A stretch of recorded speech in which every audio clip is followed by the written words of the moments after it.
parce que du coup, écoutez, il est pile 10 heures, donc voilà, on respecte notre horaire. Donc, bienvenue à tous pour ce premier événement organisé par le plaisir sur le site du campus, que l'on remercie encore une fois pour son appui. Donc, on en est vraiment très heureux. Les introductions vont être brèves puisque j'allais dire que les discussions ensuite sont assez chargées, donc on a un timing un petit peu serré. Si vous suivez notre agenda, la réunion, la table ronde devrait donc se terminer à 11h30. Donc on va prendre juste quelques minutes pour vous donner des nouvelles déjà du plaisir. S'en suivront une présentation du CIP par Marc Lovero qui est juste en face. Et puis après, je dirais, voilà, on enchaînera avec, présentation du campus par Kevin, qui est là aussi, et puis on enchaînera avec la table ronde qui sera animée par Vincent Ferrara, qui me permet de faire le relais, puisque donc Vincent est le vice-président sur la région Aix-Marseille. Donc je pense que tout le monde connaît le Clusir, mais voilà, on peut résumer, j'allais dire que les Clusirs sont effectivement rattachés au Clusif, et on a pour vocation, on va dire, de rassembler les différents acteurs, je dirais, qui œuvrent dans le domaine de la cybersécurité numérique, on va dire, et voilà, qu'ils soient partie prenante de l'écosystème, comme c'est le cas, je dirais, de nos partenaires là, qu'ils soient entreprises ou collectivités. Au niveau du Clusir, je dirais qu'aujourd'hui, on est organisé en 4 territoires, donc la région d'Aix-Marseille, pilotée donc brillamment par Vincent, comme je disais, la région plutôt Nice-Monaco, qui est sous la responsabilité de Mathieu Hernandez, qui devrait être normalement connecté. Bonjour Mathieu. La région également Var, pilotée aujourd'hui par Patrice Thiriot, acteur assez présent aussi dans le domaine de la santé, et puis la région de Arles-Avignon par Sabrina Fédal. Le Clusir, vous le savez peut-être, mais on a été un petit peu en sommeil depuis 2-3 ans. On a donc réalisé un travail de fond assez important avec Fabrice Lebas, qui est ici en train d'essayer de régler tout ça, qui est en même temps secrétaire général de notre belle association. Donc ça a été, voilà, depuis le printemps, en fait, on a beaucoup de choses qui ont été réalisées, à la fois pour revoir un petit peu nos statuts, changer le nom, changer de domiciliation, donc désormais domicilié sur le campus cyber ici, donc le temple de la cyber de la région maintenant. Et puis d'autres petits éléments qui nous ont fait revoir un peu l'organisation pour mettre en place, on va dire, une équipe aujourd'hui avec un état d'esprit, je dirais, qui est en train de valeur et de partage, et que l'on souhaite vraiment pouvoir mettre à l'œuvre, en tout cas, dans ces nouvelles périodes qui s'ouvrent à nous. Parmi les éléments structurants, nous avons créé déjà 2 groupes de travail, donc un sur l'enseignement supérieur et la recherche, et puis un également sur l'IA, donc piloté aussi par Fabrice Lebas, et qui, je dirais, est un petit peu à l'origine de ce premier événement ici. Je ne vais pas empiéter sur tout ce qui va être technique, je laisserai mes successeurs pour pouvoir en faire la présentation. Mais je dirais, voilà, c'est dans tous les cas de figure un premier événement qui est, on va dire, d'autres vont prolonger ce cycle-là, forcément. Mais je dirais que c'est en tout cas le premier événement que l'on organise, à la fois sur le campus et puis dans le, je dirais, pour cette nouvelle année, finalement. Parmi les éléments structurants, donc, prochain groupe de travail, c'est important quand même de le souligner, donc on en discutait tout à l'heure un peu entre nous, mais le prochain groupe de travail sera créé premier trimestre 2025 et il aura pour vocation de, je dirais, se charger sous la houlette de William, qui voit mon regard insistant, de traiter toutes les problématiques normatives et réglementaires liées à la cybersécurité, donc pêle-mêle tout ce qui est normes ISO 27001, 27005, NIS2 et d'autres, qui viendront finalement reprendre, je dirais, l'activité que j'avais également au sein de l'ISO 27001 et que l'on va donc rassembler aujourd'hui au sein du Clusir, voilà, qui va nous donner en même temps une, on va dire, une surface peut-être un petit peu plus vaste au niveau de, je dirais, des thématiques que l'on va aborder, mais qui, pareil, vont donc donner lieu à des réunions relativement régulières.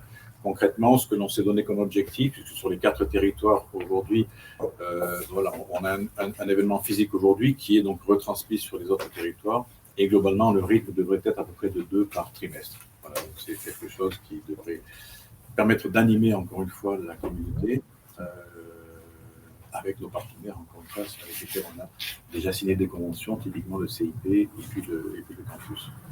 Je ne serai pas beaucoup plus long, juste peut-être mettre comment dire, un petit focus sur le prochain événement sur lequel on n'a pas encore communiqué, mais ça ne va pas tarder.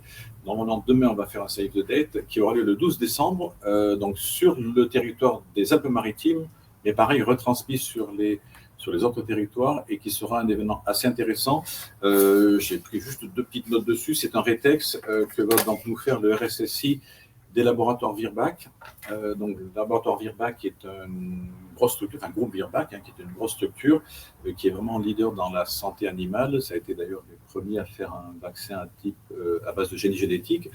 Aujourd'hui, qui ont 35 filiales dans le monde, 5 centres de R&D, 10 centres de production, et qui ont donc subi une violente cyberattaque l'été dernier. Et donc, le RSSI, Frédéric Tosque, voilà, je dirais après des mois acharnés pour retrouver une situation quasi normale, voilà, est prêt à partager son retour d'expérience sur la gestion de crise et puis toutes les mesures qui ont été prises pour remédier à cette attaque-là. Donc c'est vraiment un moment, on va dire, privilégié parce que c'est vrai que peu de structures de cette envergure témoignent sur ce genre d'événement-là. Et en plus de cela, voilà, Frédéric est un homme qui est assez brillant.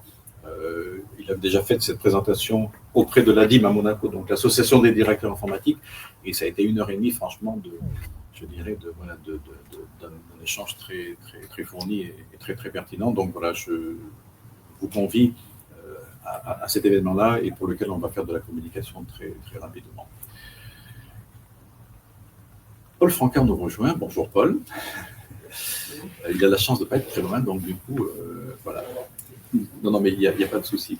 Je vais, je dirais donc, passer le relais à Marc Dovero qui va nous présenter rapidement le CIP. Et puis après, donc, s'en suivra la présentation de Kevin et la prise de main par Vincent de l'animation de la table ronde. Je vous fais grâce des slides, ça va. Alors, bonjour, donc moi je m'appelle Marc Dovero, je suis là aujourd'hui pour vous dire 2 mots sur le CIP, qui est le Club Informatique Provence-Méditerranée, qui est un club de décideurs et de prestataires IT dans la région sud. On travaille main dans la main avec toutes les associations importantes comme le CLUSIR, pour faire qu'en région, il se passe des choses entre les prestataires et les décideurs. Juste quelques chiffres. Donc, le CIP, mais ça, c'est aussi pour le CLUSIF, c'est du partage de la convivialité du réseau. Voilà. S'il y a trois mots à retenir, c'est ça. Donc, on se voit dans la convivialité et on partage. Quelques chiffres, c'est une association qui est assez ancienne, ça a 51 ans. On a 2 collèges, on a un collège de décideurs et un collège de partenaires qui des fois se rencontrent et des fois peuvent travailler de manière indépendante. C'est à peu près 400 adhérents, là aussi dans les 2 familles de décideurs et partenaires, avec 24 sponsors. Donc on a à peu près, on a les parties prenantes de la région, souvent nous font le bonheur de venir nous voir et de nous expliquer ce qu'ils font. Et on est c'est à peu près 5000 abonnés sur nos réseaux, 4 territoires, donc un peu en miroir quelque part de ce qui se passe côté CLUSIR avec le 06, le 13, le 83, le 84. Donc il se passe des choses de partout dans la région. Et il se passe beaucoup de choses parce que c'est 50 événements par an. Donc il n'y a pas un mois, voire il n'y a pas une semaine où il ne se passe pas quelque chose autour du CIP réparti dans ces différents territoires. Voilà. Je ne vous embêterai pas beaucoup plus avec mon intervention. Ce que je peux vous dire, c'est que vous êtes les bienvenus. Voilà, vous êtes les bienvenus sur 2 prochaines réunions. Le 19 décembre, on attaque sur la convivialité. Donc, venez en bonne connaissance de cause, c'est-à-dire dress code, pull moche de Noël et moon boots. J'avoue que pour la première venue, ce n'est pas forcément évident, donc ça ne vous sera pas reproché si vous n'êtes pas dans le dress code. On le fait dans le 83 au campus cyber. Merci pour l'accueil.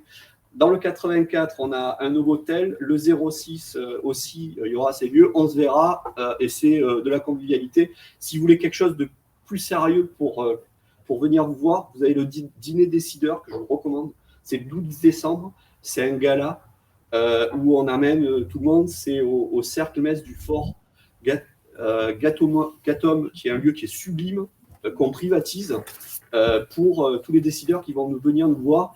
C'est animé, il y a du stand-up, mais il y a aussi du contenu avec un thème sur la gestion de crise et la stratégie pour une DSI. Vous venez sur notre site cip-pac.org et vous pouvez vous inscrire. Et pour les décideurs IT, c'est gratuit, donc n'hésitez pas à venir nous voir. Voilà, et puis je vous souhaite une bonne conférence. Merci. Merci. Kevin. Allez, quelques mots, évidemment, pour vous remercier d'être au campus cyber ce matin. Vous le savez, on a inauguré fin octobre ce site dans le cadre d'un programme qui est un petit peu plus large, puisque le campus cyber, c'est 3 gros assets. Le site présent ici, la plateforme ARES qui est en ligne, qui permet de venir récupérer tous les prestataires et toutes les boîtes de cyber qui sont assez peu nombreuses en comparaison d'autres régions. Donc, on a un vrai travail de venir doter correctement nos prestataires de cybersécurité, de sujets, de dossiers et de chiffres d'affaires pour leur permettre de grandir. Campus Cyber, c'est 3 objectifs, ils sont très simples. Le premier, protéger les TPME. À chaque fois qu'il y a un grand groupe, on parle de Virbac, on parle de Airbus, on parle de tous les grands groupes. Dès qu'on ouvre la porte, il y a une toute petite boîte qui traîne quelque part, que ce soit un tourneur-fraiseur, que ce soit des sous-traitants qui transportent des documents hyper confidentiels. Et malheureusement, ils ne sont pas outillés, c'est des petites boîtes. Donc, il y a un vrai principe de convergence. Deuxième sujet, c'est évidemment de s'orienter vers les grandes filières maritimes, santé, industrie, tout ce qui est un petit peu hérité des OIV, qui est en train d'être pour partie déployé dans NIS 2, mais qui reste encore quelque chose d'assez vaseux, je dois bien l'admettre. Le troisième sujet, c'est la mutualisation des forces présentes. On a tous des budgets qui sont ce qu'ils sont, pour certains plutôt importants, pour d'autres quasi inexistants. Et donc, il est hors de question de tout confier à l'IA, tout comme il est hors de question de recommencer ce qui existe déjà de part et d'autre du sujet. Cette mutualisation, c'est un sujet qui est important. On va livrer début janvier un nouveau module d'ARES. Donc, je vous donne l'info en primeur ce matin.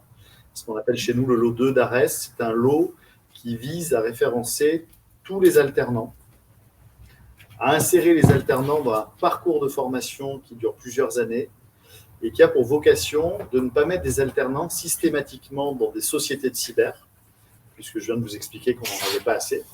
Donc, mécaniquement, le principe de l'alternance est rompu. Et donc, le campus va intervenir comme un mentor pour à la fois laisser à l'école son job d'école, c'est-à-dire de formation.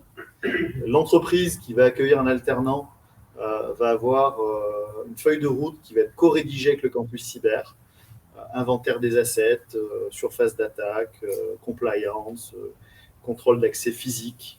Donc, on va vraiment déployer une logique qui permette aux alternants de monter en compétences sur un programme guidé par le campus. Et de l'autre côté, des entreprises qui, en général, n'ont pas trop de moyens, il faut bien se l'avouer, 90% du tissu économique de notre territoire, c'est les TPME, qui représentent 50% du chiffre d'affaires. Vous avez 10% des entreprises qui représentent 50% du chiffre d'affaires et 90% des entreprises qui représentent les autres 50%. On voit bien que ça ne va pas dans le poids économique. Donc voilà, ce module sera annoncé en janvier. Vous êtes chez vous. Le campus, il a été créé par un consortium d'industriels que j'ai eu la chance de convaincre sur la nécessité d'avancer, avec le support de la région qui, évidemment, a envie d'essaimer dans d'autres départements les sujets campus. Et aujourd'hui, on a un gros boulot à faire pour que les autres départements ne créent pas leur propre campus à eux, avec leur propre offre à eux. La chance qui nous est donnée, c'est peut-être Michel Barnier. Finalement, tout le monde trouve que c'est un peu la loose. Moi, je trouve que ça apporte une forme de synergie obligatoire. Toutes les associations, tous ceux qui sont dotés financièrement par la région, vont voir entre 2024 et 2025 30% de leur dotation disparaître, parce qu'il y a une économie globale de 130 millions d'euros à faire sur les budgets de fonctionnement. Donc c'est peut-être le moment, finalement, dans cette douleur un peu provoquée par la situation, la dette, etc., de se réunir. Et je pense que le campus cyber en sera un élément. Et j'ai réuni aussi une belle équipe avec Clémence, avec Clément Rossi, qui aujourd'hui est au Vélodrome avec le top 20, qui s'excuse de ne pas être avec vous, avec Cécile, qui aussi s'occupe. Voilà. On va recruter d'autres personnes. Bon, pour recruter, évidemment, il y a des budgets qui vont avec. Donc, on compte sur tout le monde pour mutualiser. Je pense que le modèle économique du campus, il est hyper simple. Vous donnez un peu, vous recevez beaucoup. Les gens ont fait avant nous avec les moulins juste avant. Donc c'est assez facile à comprendre. Merci, bonne réunion. Merci. Je laisse la parole à Jean-Vincent Guérin qui va nous faire l'introduction de notre table ronde. Je sais qu'il le fait avec un grand plaisir. Avec plaisir, effectivement. Il faut caméraman cadré, je préfère que c'est beau. Bonjour à toutes et à tous. Donc, je vais me présenter en quelques mots. Donc, je ne suis pas un spécialiste de l'IA, mais plutôt un spécialiste du risque, avec une forte composante assurantielle judiciaire. Bien évidemment, je m'y intéresse professionnellement, du point de vue du risque, et personnellement, plus largement, notamment pour comprendre l'IA. Et je retiens quelque chose de tous les échanges que j'ai eus, c'est que comprendre l'IA, ça passe par une compréhension mathématique du sujet. Et je m'y intéresse fortement et douloureusement aussi, parce que c'est quand même un sujet assez compliqué. Qu'est-ce qu'on peut dire de l'IA? Mon point de vue, tout bête, ça n'engage que moi, c'est qu'entre boîte de Pandore et auberge espagnole, l'IA, elle est susceptible de porter en elle de nombreux risques autour de son usage. J'ai une petite phrase que j'aime bien, c'est que l'IA enfile des mots comme un politicien enfile des perles. C'est un modèle statistique où effectivement, on a un outil qui nous sort plein de choses. On pourrait dire aussi que les hallucinations, notamment, font de l'IA un objet particulier. On sait construire et entraîner, on ne sait pas garantir le résultat, et ni tout à fait vraiment expliquer le fonctionnement du truc. Et dans tout ça, dans un cadre réglementaire et juridique prometteur, mais pour l'instant largement à parfaire. J'aime bien une petite phrase de Turing sur le sujet, qui nous dit que si la machine ne pouvait pas être intelligente, si on ne la laissait pas faire d'erreur, et si on attendait de la machine qu'elle soit infaillible, elle n'a aucune chance de pouvoir être intelligente. Ça nous donne une perspective sur le sujet, je pense. Ça nous rappelle aussi, il me semble, que l'humain doit rester au centre du jeu là-dessus, et qu'on est quand même sur un outil qui, pour l'instant, on peut le voir comme une espèce de perroquet magique, mais que l'humain a toute sa place. On s'interroge même, si vous avez lu un peu l'actualité, sur un possible plateau d'évolution, voire une stagnation de l'IA en ce moment. Donc, tout ça, ça pose plein de questions, ça pose un cadre qui est quand même relativement flou et qui nous apporte beaucoup d'interrogations. Mais le CLUSIR étant un club de sécurité et de cybersécurité, de ce point de vue-là, je voudrais quand même souligner une chose, c'est que l'IA, techniquement, de par les nécessités de son fonctionnement, ça reste un objet informatique, un composant de la chaîne numérique avec des infrastructures, des données et du code, et que sous cet angle, les risques techniques et opérationnels restent globalement identiques à ceux auxquels sont déjà confrontés DSI et RSSI. Voilà, donc je laisse la parole donc à Linda et à Laurence qui vont vous raconter des choses beaucoup plus intéressantes que les miennes et avec un immense brio. Mesdames, je vous laisse prendre place. Merci Jean. Merci Jean. Voilà, donc on accueille Linda et Laurence. Donc on accueille ce matin donc, 2 expertes qui vont analyser les enjeux de la sécurité, les biais algorithmiques et la problématique de manipulation de l'information, les questions éthiques liées à l'IA. Alors pour vous les présenter brièvement, peut-être Linda. Vous êtes en charge des offres privacy et cybersécurité. Vous êtes membre de l'équipe IA de confiance pour le cabinet KPMG, qui est bien connu, mais qui est un des leaders en audit, conseil, droit, fiscalité et expertise comptable. Laurence, donc, vous êtes titulaire d'un doctorat de philosophie obtenu à l'Université de Nice. Vous êtes auteur de nombreux ouvrages et vous avez été dénommé philosophe de la résilience par Boris Cyrulnik. Voilà. Votre parcours est extrêmement riche. Et actuellement, vous êtes chercheur et chef du bureau des chaires, des partenariats et du parcours doctorant au centre de recherche de la Gendarmerie nationale. Et vous êtes aussi directrice du collège scientifique philosophie, éthique et épistémologie de l'expérience pour la chaire humanité numérique de cette même organisation. Donc, écoutez, pour structurer donc, notre échange, donc, on a ces deux experts avec des approches complémentaires et tout à fait, on va dire, des angles très, très différents, plutôt sur le volet philosophie ou plutôt sur une approche liée à la technique et à la réglementation. Alors, la première question en fait, que je voudrais vous poser à toutes les deux, c'est dans vos domaines respectifs, eh bien, d'abord que vous nous donniez votre définition de l'intelligence artificielle. Et puis, certains trouvent que le terme IA est mal choisi. Vous êtes de cet avis? C'est une très bonne question. Donc, le sujet de l'intelligence artificielle, ce n'est pas un sujet nouveau. En réalité, il est relativement ancien. On entend parler de l'intelligence artificielle depuis le 18e, 19e siècle, où en fait, c'était l'ère de la révolution industrielle, donc des automates qui commençaient déjà à apparaître au sein des organisations, et donc le fait d'être supporté par des machines. De manière un peu plus précise, en 1950, on a déjà Turing qui faisait des réflexions sur le fait qu'un jour, un ordinateur pourrait pourquoi pas penser. Et donc, c'est de là qu'est née, on va dire, la notion d'intelligence artificielle. Et de manière très officielle, c'était durant une conférence de Dartmouth, en Angleterre, où d'une vingtaine de scientifiques, et notamment Marvin Minsky, qui était l'organisateur, se sont réunis autour de la table pour parler justement des processus automatisés, de réseaux de neurones déjà à l'époque, et ont officialisé en fait la définition d'une notion, un domaine de recherche qu'est l'intelligence artificielle, pour parler justement de ces sujets-là. Aujourd'hui, de manière plus récente, on a des définitions qui sont plus complètes, détaillées. Je voulais vous en citer 3 qui sont intrinsèquement liées. La première, c'est celle du Parlement européen qui dit tout outil utilisé par une machine capable de reproduire des comportements liés aux humains, tels que le raisonnement, la planification, la créativité. C'est une définition que l'on connaît tous de manière globale. Et puis, c'est ajouté en fait à cette définition la définition de l'OCDE, qui était beaucoup plus complète, qui parle d'intelligence artificielle comme un système automatisé pour un ensemble de données, d'objectifs, et en mesure d'établir des prévisions, de formuler des recommandations, de prendre des décisions influentes sur l'environnement. Il utilise des données et entrées générées par la machine et ou apportées par l'homme pour soit percevoir des environnements réels ou virtuels, produire une représentation abstraite des perceptions, utiliser des résultats inférés.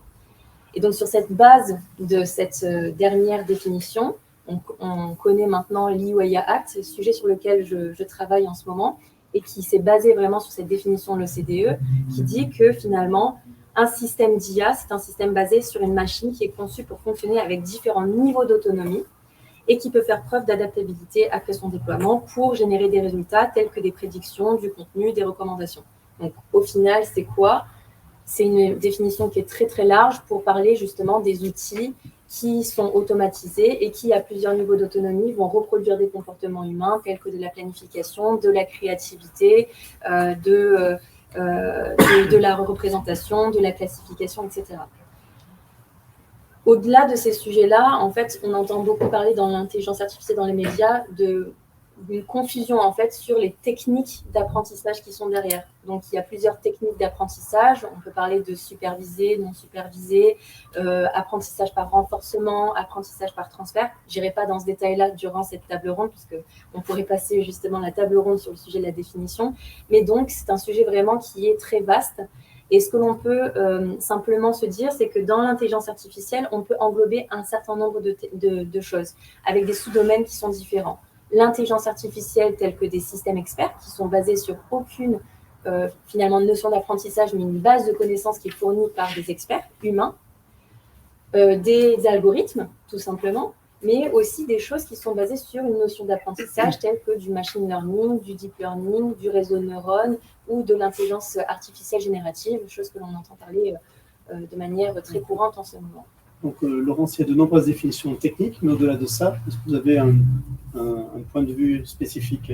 Je crois qu'on parle souvent d'intelligence artificielle en se disant est-ce que le mot est bien choisi, parce que ça fait un peu polémique.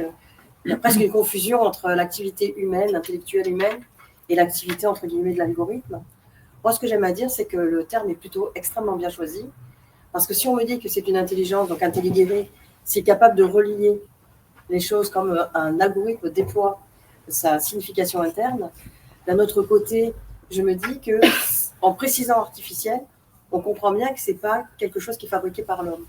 Donc le fait d'avoir accolé ce mot artificiel, d'ailleurs artificial intelligence, quand on reprend l'inversion en anglais, on est tout à fait dans le ton, puisque quelque part, ce n'est pas l'humain qui pense, c'est un algorithme ou des algorithmes qui se déploient, qui s'alimentent. D'ailleurs, on utilise un langage qui, à mon avis, est assez trompeur, puisque on dit qu'il apprend, on donne des termes presque qui correspondent à la façon dont un homme ou une femme réfléchissent. On attribue ça à une machine, alors qu'on est dans de la simulation, et on est en même temps dans quelque chose qui produit non seulement des réflexions sur le passé, mais qui peut être prédictif.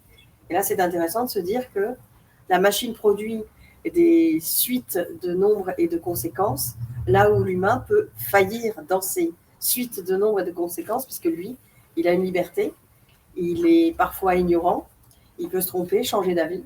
Donc, il y a une sorte d'inversion entre l'artificiel et le non-artificiel, c'est ce qui est naturel. Merci. Donc, dans votre définition, en fait, c'est déjà une approche, un ressenti vis-à-vis du risque. Et voilà, j'aimerais bien qu'on travaille sur ce sujet-là. Donc, sur la nature des risques, alors peut-être, Linda, vous pouvez reprendre. Oui, bien sûr. Donc, effectivement, comme toute technologie, quand on parle de nouvelles technologies, on parle de nouveaux risques. De manière générale, et par simplicité, je catégoriserai 2 types de risques pour l'IA. Il va y avoir des risques qui sont inhérents à la nature de la technologie et à l'usage de cette technologie. Donc, on parle de biais, discrimination, d'hallucination, de manière non intentionnelle, mais aussi des attaques malveillantes, donc type attaque adversarielle, qui sont inhérentes à la technologie et à l'usage qui en est fait.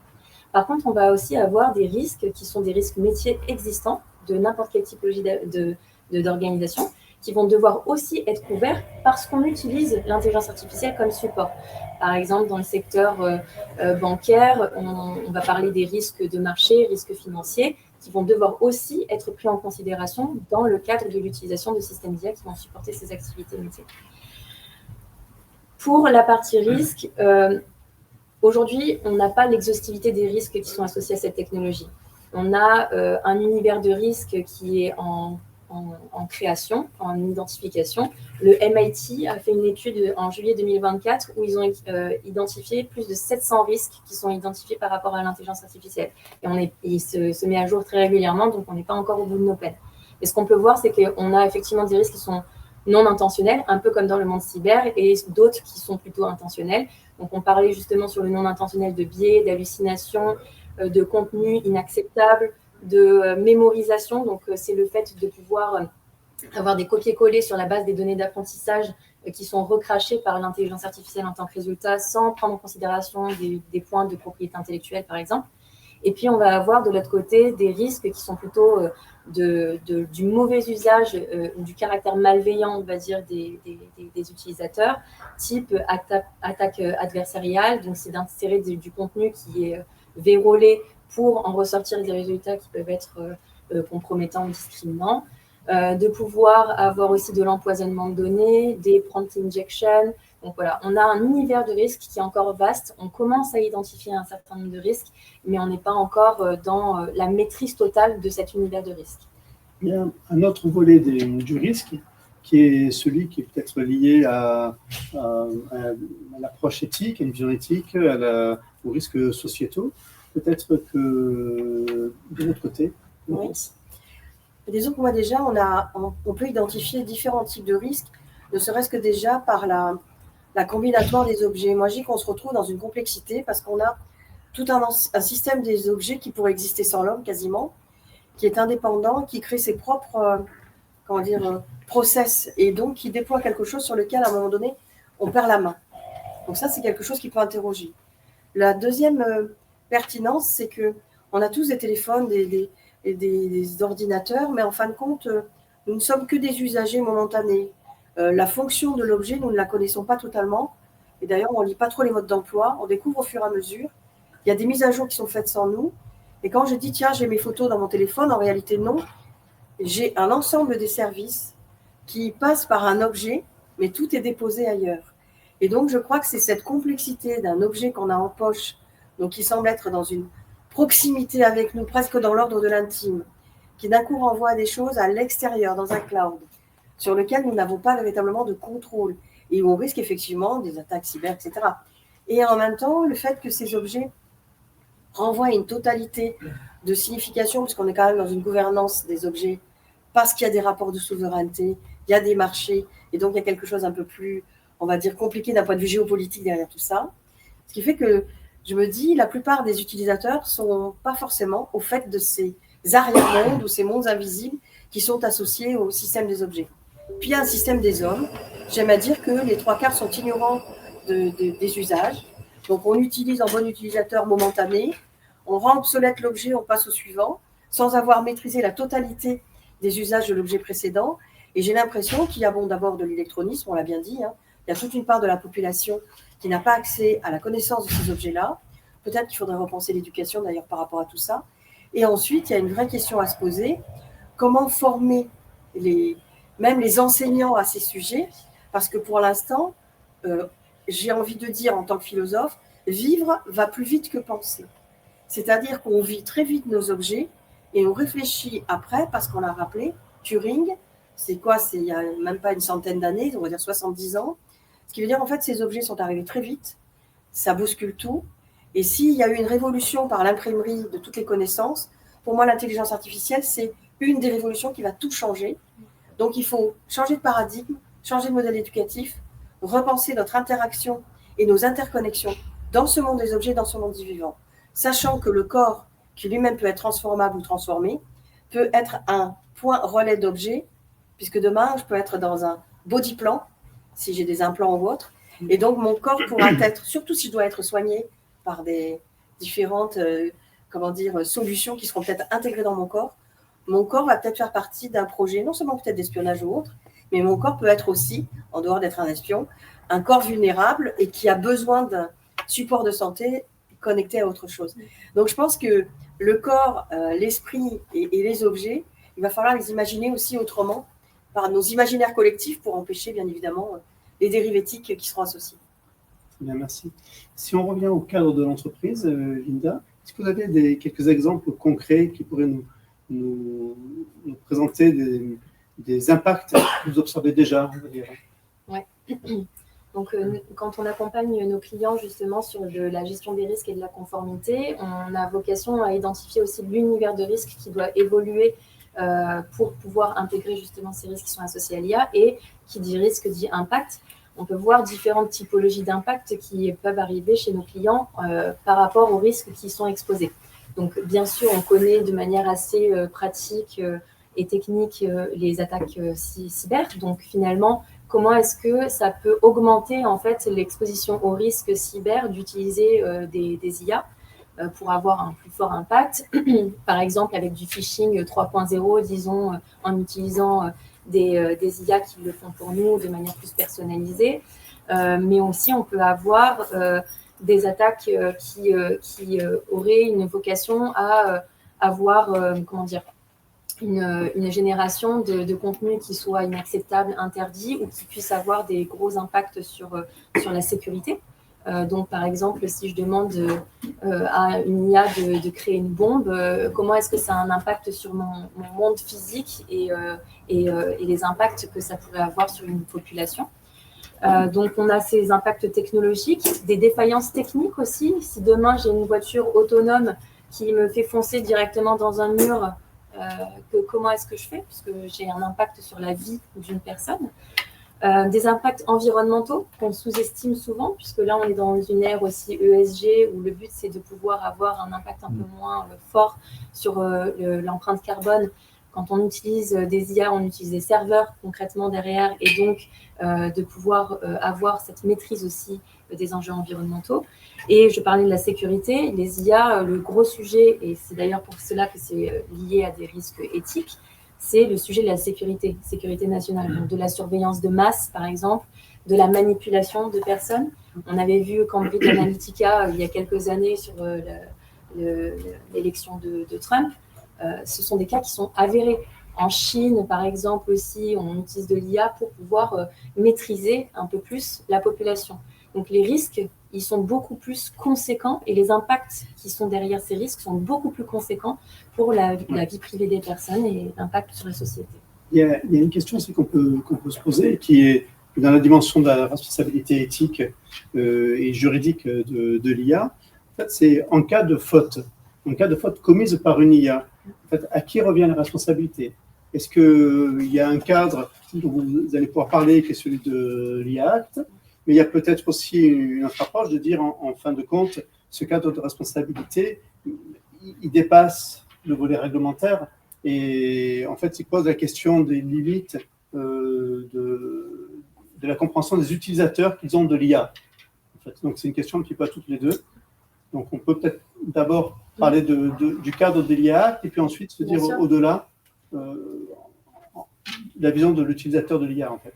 Donc, l'IA Act, c'est un règlement européen qui est entré en vigueur le 2 août 2024 et il a vocation vraiment, ce règlement, à structurer, on va dire, l'approche des organisations sur l'usage de la technologie et les risques et la maîtrise des risques qui sont associés.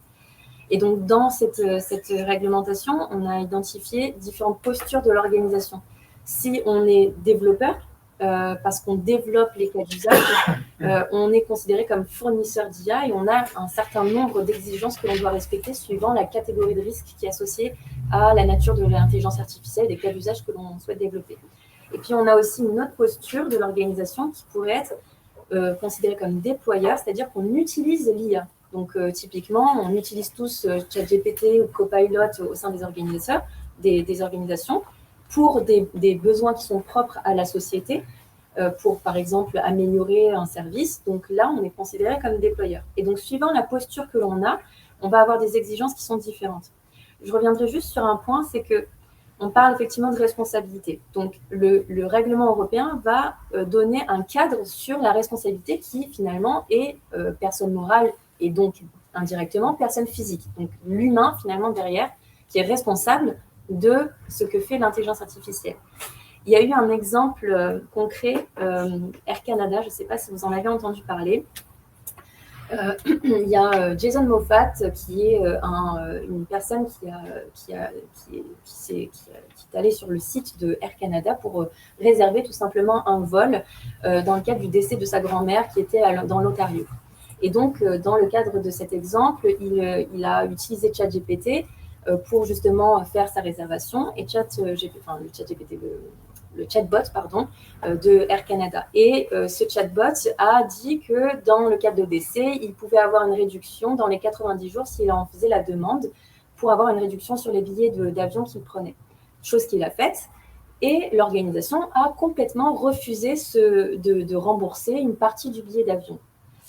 Il est allé en procès et donc le procès a été plutôt gagnant pour lui puisque le Air Canada se considérait comme non responsable des résultats qui étaient énoncés par le chatbot, ce qui n'est absolument pas accepté à date par la jurisprudence. Donc la jurisprudence dit que les IA sont gérées par des humains et ce sont les humains et les organisations qui gèrent ces IA qui en sont responsables. Donc, Laurence, en fait, est-ce que la responsabilité peut être portée uniquement sur l'humain? Donc, moi, je redéfinirais l'éthique autrement. On a la question de l'éthique juridique, bien évidemment. Tout est normé par... Ça vient d'en haut, hein, l'aspect normatif de la loi, donc c'est venu par l'Europe. Ce qui m'interpelle, moi, c'est en tant que philosophe, dans cet espace entre ce que la loi m'interdit et la liberté que j'ai d'agir qui me permet de changer l'ordre des choses. C'est-à-dire que je peux très bien faire quelque chose qui n'est pas interdit par la loi, mais qui ne serait pas bien de faire. Et c'est cette nuance-là qui est intéressante et qui redéfinit d'ailleurs le concept de responsabilité. C'est comme disait Emmanuel Kant, agis de telle sorte que tu traites l'humanité comme toi-même. Donc au moment où je suis, parce que là il faut se mettre à plusieurs niveaux de la chaîne en fait. Si je suis celui qui produit l'algorithme, au moment où je réfléchis et j'entre les données qui vont le caractériser, quelle intention je place derrière ça. Si je suis un gouvernement qui multiplie les IA, quelle intention je donne à mon programme politique et à la façon dont je veux interagir avec mes citoyens. Autre question qui n'est pas non plus banale, c'est Est-ce que dans un système où les entreprises qui deviennent des multinationales, qui deviennent peut-être des GAFAM, qui produisent de la donnée, mais aussi de la finance derrière tout ça, qui deviennent selon moi des plateformes État. Est-ce que cette plateforme État, on a l'exemple là dernièrement, on peut s'interroger, est-ce que ces plateformes État ont vocation à prendre le pouvoir dans quelque temps parce qu'elles seront plus riches et ont plus de capacité à déployer des solutions technologiques qu'un chef politique d'une nation entière? Grande question à se poser, parce que c'est souveraineté et gouvernance. C'est tout le système, on parle de cyberattaque aujourd'hui. Je pense que demain, on pourra être dans les cyberwars. On va passer à un autre degré de dangerosité des choses. Donc, en tant qu'humain, quel est notre premier devoir? Déjà, de ne pas être paresseux devant une IA. En tant que philosophe, forcément, on est un peu littéraire. Quand quelqu'un me dit « j'ai produit mon résumé ce matin avec un chat GPT », moi, personnellement, je suis brisée. Je me dis, le seul moment où l'homme peut faire preuve d'un peu d'ingéniosité, d'élégance pour embellir son discours, c'est là. Pourquoi une IA irait jouer du violon, créer une œuvre d'art, là où des hommes excellent dans un talent extraordinaire, même par leur vulnérabilité qui les rend créatifs? Ça me perturbe, ça. Parce que justement, cet espace qui est le mien, c'est-à-dire qu'est-ce que je décide pour moi, et on a charge d'âme vis-à-vis des enfants, parce que le monde que nous construisons aujourd'hui et tout le système des objets et des IA que nous déployons, eh bien, ils vont vivre dedans. Demandons-nous qu'est-ce qu'on a envie pour nous demain. À force de créer des IA qui rendent les esprits encore plus paresseux, parce qu'aujourd'hui, on est tous cultivés, on est avertis de l'IA dans cet hémicycle, j'ai envie de vous dire, mais pour des personnes qui se disent, tiens, je tape sur ChatGPT, je pose la question, j'ai la réponse toute faite. Si demain, on avait affaire à un médecin peu scrupuleux qui, au lieu de vérifier les résultats des diagnostics de son IA, peut-être parce qu'il est fatigué, contrarié, avec ses problèmes personnels, valide tout sans regarder. Cet esprit paresseux, qu'est-ce qui va demain nous garantir qu'il ne va pas être aussi une force de nuisance vis-à-vis des humains? Donc, vous voyez, je crois qu'il faut aujourd'hui rappeler qu'il y a les IA, ce que les IA peuvent faire, les capacités qu'elles ont, et c'est formidable une IA qui travaille pour les organisations. Dès qu'on lui demande d'être créative et donc d'être générative, attention, il faut commencer à s'interroger. Et ensuite, qu'est-ce qu'on va laisser à l'humain? Parce que si l'IA travaille pour moi, qu'elle me libère un temps de scoler, donc de loisirs. Scoler, c'est l'école, en américain. C'est quand même. On allait à l'école quand on avait fini de travailler sur son temps libre. Donc, si on me donne du temps libre, on libère du temps. Si c'est pour rien faire, c'est dommage. Si c'est pour augmenter ma créativité, peut-être une activité sportive ou déployer mon ingéniosité humaine, puisque la basse tâche répétitive, je l'ai laissée à l'IA, c'est intéressant. Si c'est pour devenir paresseux, si c'est pour se laisser porter par un système des objets, et puis en fin de compte, perdre en capacité à être vigilant et à garder un esprit critique, je crois que là, d'un point de vue éthique, on passe à côté de la maîtrise d'un outil. Et à ce moment-là, on va rentrer en aliénation, c'est-à-dire qu'on va se retrouver dominé par un ensemble des objets auxquels nous serons soumis, y compris s'ils tombent en panne, parce qu'il y a quand même un enjeu éthique qui est important, c'est la panne et comment je deviens autonome demain si je reprends un crayon et un carnet, parce que mon serveur ne fonctionne plus. Donc ça, c'est intéressant de le dire. Et ensuite, d'un point de vue éthique, moi, je suis philosophe, donc je sais que parfois, si je vais jusqu'au bout de l'éthique et que je dis, voilà, il y a deux antagonismes particuliers, les entreprises doivent développer un business. Elles veulent donc être à la hauteur du défi, ce qui est normal. Elles veulent être à la pointe de la technologie. Mais peut-être qu'il va falloir à un moment donné se poser un petit peu pour réfléchir entre deux usages possibles, quels seraient ceux qui seraient les plus vertueux pour les conséquences à venir sur l'humanité. Parce que si on veut, d'un côté, développer, créer de l'entreprise, créer, on va dire, une dynamique autour des technologies, mais d'un autre côté, on n'embarque pas la population en lui apportant la compréhension de ces objets-là, les risques associés, le fait qu'on critique souvent les États qui peuvent être intrusifs, mais par exemple, on va renseigner des tas de fiches sur Google, etc., sans se soucier des conséquences. Si on ne prévient pas les individus sur ces usages-là, si on ne parle pas de ces sujets-là véritablement maintenant, ben je pense qu'on va passer à côté d'une étape, parce que les générations futures qui n'ont pas peut-être, qui lisent peut-être pas autant que nous, et qui n'ont pas vu arriver progressivement les objets, ils vont naître dans un monde comme ça. Qu'est-ce qu'on va leur transmettre? Comment on va leur expliquer un esprit critique? Comment on va leur dire on ne se fie pas toujours à la réponse de l'IA, peut-être remettre en question le résultat. Comment on va l'enseigner? Comment on va le transmettre après si on ne se pose pas sur cette question-là? Et je dis que l'éthique maintenant devient un risque parce que si vous le dites trop, vous pouvez être un embarras ou un caillou dans la chaussure des développeurs, des entreprises. Et si vous ne le dites pas, vous avez un dilemme. Moi, j'ai un dilemme, un cas de conscience, parce que je me dis, il y a des enfants à qui on donne un petit écran. Vous avez évoqué tout à l'heure Boris Cyrulnik. Boris Cyrulnik a dit qu'il faudrait interdire avant l'âge de 3 ans les écrans, ce qui est un peu vrai. Et parce qu'il faut apprendre à ces enfants déjà à être dans une interaction avec les autres, à lever le nez et de ne pas être des zombies, des zombies urbains parce qu'on est sur nos interfaces, pour pouvoir, une fois qu'on a acquis cette sociabilité, pouvoir être tourné vers l'objet. Oui. À vous entendre, en fait, il semblerait que ça soit extrêmement difficile d'avoir une IA juste, en fait. Et dans tous les cas, en fait, que les biais sont inévitables. Donc, alors, par contre, ces biais, ils sont quand même connus, enfin, d'un point de vue technologique. Et ils sont aussi, il y a peut-être des solutions pour les encadrer. Donc, on parle de transparence, d'explicabilité. Est-ce que, Linda, vous pouvez nous en parler un petit peu? Ouais.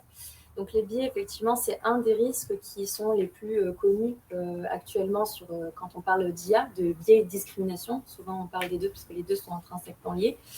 En fait, les biais, c'est purement et simplement une anomalie de l'IA qui va rejeter en sortie ce qui reflète, soit le reflet de ce qu'elle a appris, soit amplifier un biais, une anomalie en fait de perception. Et en fait, on peut voir qu'il y a différentes typologies de biais techniquement parlant. On va avoir des biais qui sont liés aux données d'apprentissage. Donc, on a par exemple le biais de sélection. Donc, c'est le fait que, par exemple, on se base que sur, quand on fait l'octroi de crédit, on va se baser uniquement sur une sélection d'apprentissage des crédits qui ont été octroyés et pas ceux qui n'ont pas été octroyés. Donc, par défaut, l'IA va avoir un biais de perception, de pourquoi est-ce qu'on octroie que sur tel type de critères. On peut avoir des biais de représentation. Donc, la représentation, c'est de se dire qu'on va représenter uniquement une catégorie, par exemple, de population plus qu'une autre, parce que dans les données d'apprentissage, on avait une catégorie qui était plus majoritaire que d'autres. On peut avoir des biais historiques. Par exemple, je sais pas, dans la majorité des organisations, les directions sont portées par des hommes parce que historiquement, c'était les hommes qui avaient une place prédominante par rapport aux femmes. Donc ça, c'est un premier niveau de biais. Ensuite, on peut avoir des biais qui sont liés au modèle tel qu'il a été designé. Donc, on peut avoir des biais, par exemple, de représentation. Donc, par défaut, par exemple, quand vous allez sur une page Internet et que le design de la page Internet vous incite à cliquer plus sur un point plutôt qu'un autre, c'est un biais de représentation. Ou des biais qui sont aussi liés à la temporalité. C'est-à-dire que si on est habitué, nous, humains, à toujours être confronté à la même situation, on va avoir un comportement qui va être de plus en plus rapide sur ce sujet. Et donc, il faut changer aussi les comportements. Est-ce que vous pensez qu'avec l'IA Act ou le RGPD, en fait, on a suffisamment d'outils pour on a une partie, effectivement, des solutions, disons, pour réduire le risque de biais. Il ne sera pas totalement détruit parce que le biais est inhérent à la nature, au design de la technologie. Donc, on aura toujours le biais. Mais le but, c'est de savoir comment est-ce qu'on le réduit. Et on peut le réduire à différents niveaux. On peut le réduire sur le sujet de la diversité des données d'apprentissage qu'on va lui fournir pour pouvoir justement réduire ce risque-là, pour éviter d'avoir justement un biais de représentativité, ou aussi de rectification, avoir un modèle qui soit capable de détecter dans quelle situation on peut avoir des biais, d'alerter et de pouvoir ensuite corriger. L'IA Act va permettre en fait de donner un certain nombre de critères, et notamment les critères principaux qu'il va énoncer, c'est tout ce qui concerne la supervision humaine, c'est-à-dire qu'on garde toujours le contrôle sur la machine, avoir une sorte de bouton rouge sur lequel on appuie pour sortir, faire une investigation, identifier le problème et le corriger, mais aussi une notion au niveau humain d'acculturation. Donc, vous en parliez tout à l'heure, Laurence, sur le fait de former les personnes. C'est absolument essentiel de pouvoir former les différents utilisateurs sur ce qu'ils ont entre les mains, comment est-ce que ça va être utilisé. Et l'acculturation, elle se fait aussi sur la diversification des personnes que l'on va solliciter en tant qu'experts pour justement identifier ces biais. Des philosophes, des historiens, des scientifiques, des mathématiciens, pour, au même titre que la diversité des données que l'on va donner en apprentissage, être en mesure de challenger, suivant différents prismes de vue, l'IA et donc les biais qui pourraient être identifiés. J'ai le sentiment, je ne sais pas si c'est partagé aussi avec vous, mais que, en fait, on a nécessairement besoin d'aller au-delà du cadre légal. En fait. Aujourd'hui, le cadre légal, il ne permettra pas, en fait, par la régulation, d'apporter, on va dire, garantir un usage éthique de l'IA. Laurence? Moi, il me semble surtout qu'aujourd'hui, l'IA souffre déjà des travers de la société sans l'IA. À savoir que, bon, là, vous n'avez pas le retour sur la salle, mais il n'y a qu'une seule femme dans l'Assemblée, il n'y a que des hommes. Nous sommes 2 femmes à avoir la parole, ce qui est relativement rare d'être entre femmes pour parler de ces sujets-là, il faut quand même le souligner. Les philosophes, on en parle, mais en fin de compte, on ne nous sollicite pas nécessairement sur ces sujets-là. Et j'ai envie de dire, c'est normal, parce que la programmation, c'est une question d'ingénierie. L'ingénieur, c'est le faire, pas le philosophe. Donc, quelque part, comment rendre transverse, ou en tout cas, comment pouvoir réfléchir de manière transdisciplinaire à ces sujets, ça peut être pertinent. La difficulté, c'est de se dire, si dans la société d'aujourd'hui, les femmes restent dans les métiers qui leur sont plus ou moins consacrés, on va dire, on n'aura pas plus de mains de programmeuses qu'on en a aujourd'hui.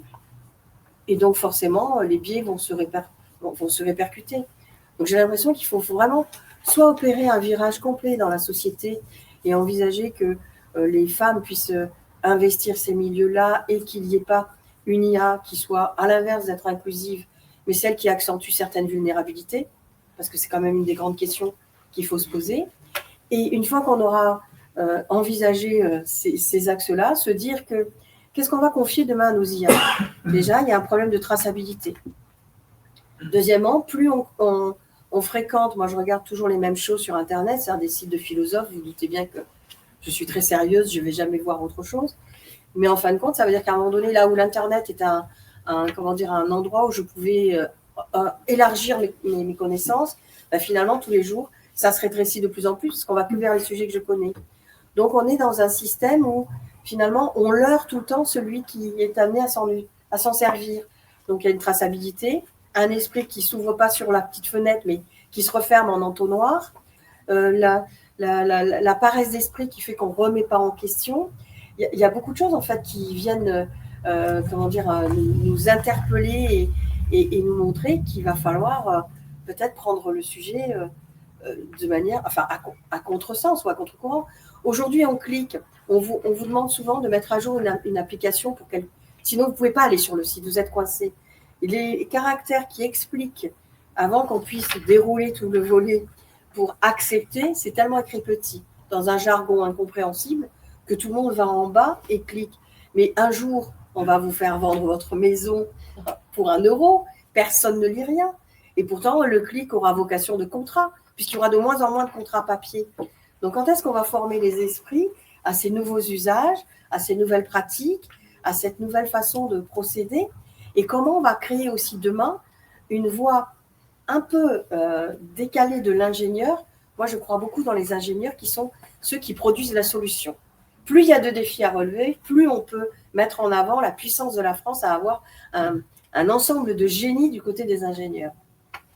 Mais ces ingénieurs, ça vaudrait le coup de les challenger sur des questions éthiques, pas de l'ordre de la loi, mais de l'éthique vis-à-vis des choix, en disant, vous avez charge d'âme pour les générations futures, vos enfants et vos petits-enfants.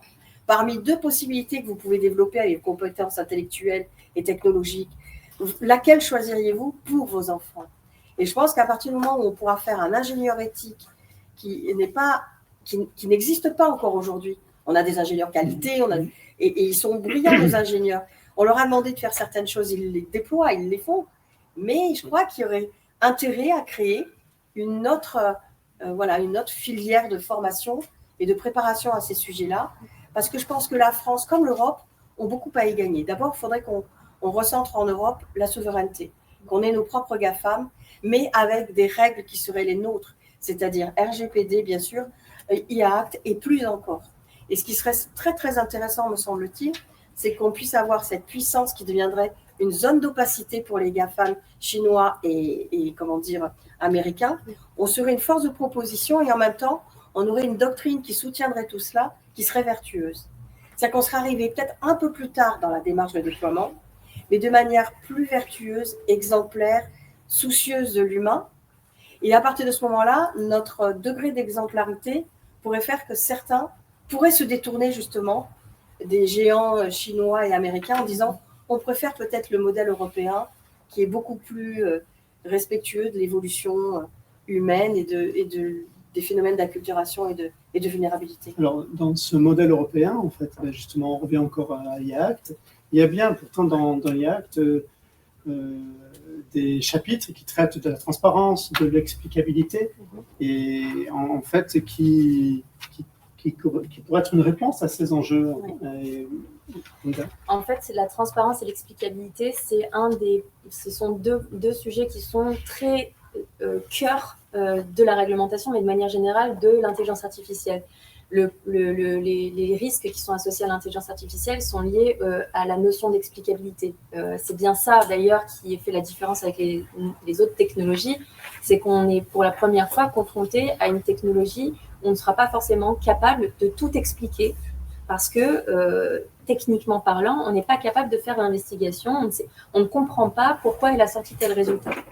Et donc, la notion de transparence et d'explicabilité dans le règlement européen est très présente.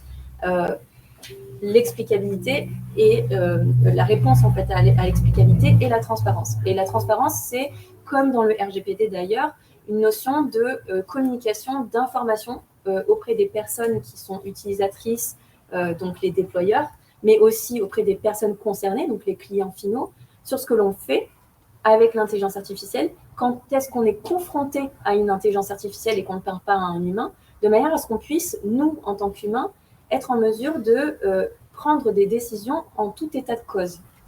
Et donc, c'est une notion qui est très importante, et notamment pour des systèmes d'intelligence artificielle qui interagissent directement avec les personnes. Donc, par exemple, on parlait des chatbots tout à l'heure, c'est tout à fait le but demain, c'est de pouvoir être en mesure, elles ne seront pas aussi visibles que ça, les intelligences artificielles, parce qu'elles vont être embarquées dans des solutions, mais d'être en mesure de savoir à quel moment on parle à qui. Est-ce qu'on parle à un robot? Est-ce qu'on parle à une IA? Ou est-ce qu'on parle à un humain? Et donc, d'être en mesure de pouvoir aussi avoir un système de révocation, c'est-à-dire que finalement, on décide de ne pas être confronté à une IA et qu'on préfère avoir justement un interlocuteur humain et d'être en mesure de pouvoir proposer cette solution. Donc, ça pose bien la question de la confiance qu'on peut avoir avec l'IA. Absolument. Et en fait, la transparence, ce qui en ressort, c'est que il semblerait que ce ne soit pas tant que ça une garantie ni d'équité, ni de justice, en fait. Et par contre, peut-être que ces problématiques-là de l'IA et des utilisations de l'IA, ça provoque une transformation profonde, en fait, de notre rapport au risque. Et est-ce que vous pouvez témoigner de cette transformation du rapport au risque, en fait, et qui pourrait contribuer à aller vers une IA de confiance, peut-être? Justement, pour l'instant, et je vais rebondir sur ce qui vient d'être dit, on parle de la transparence des IA, alors qu'en ce moment, on n'est pas sur la transparence des IA, c'est sur la transparence des citoyens. Je m'entends. Plus ça va, plus l'IA est entrée dans ma sphère privée. Plus elle est dans ma sphère privée, donc tout ce que j'achète, surtout si je le fais avec mon téléphone ou autre, je suis tracé. Tout ce que je vais chercher, je suis tracé. Tout ce que je consomme, je suis tracé. Quand je suis quelque part, à moins d'avoir éteint votre téléphone, vous êtes tracé. Si vous n'avez pas de liquide dans votre poche pour aller dépenser, vous êtes tracé. En réalité, j'ai l'impression que la transparence de mon côté, elle n'existe pas. Je suis devenu un citoyen de verre, transparent. Si en plus, chez moi, j'ai tout un ensemble d'objets connectés qui peuvent plus ou moins entendre ma voix, parce que je peux demander qu'on passe telle ou telle musique, mais à des moments, je vais parler d'un sujet, je suis très étonnée de retrouver sur mon téléphone la recherche déjà faite alors que je ne me suis pas adressée à lui. Donc, quelque part, j'ai envie de dire que la transparence aujourd'hui fait qu'il faudrait peut-être prévenir les gens qu'il ne faut peut-être pas mettre d'objets connectés dans la chambre à coucher ou dans sa salle de bain. À partir de quand on va poser la différence entre ce qui est public, privé, et un autre terme, intime. C'est-à-dire à partir de quand je veux que la transparence s'arrête et qu'on entre dans une opacité au point que je puisse encore avoir quelque chose qui m'appartienne.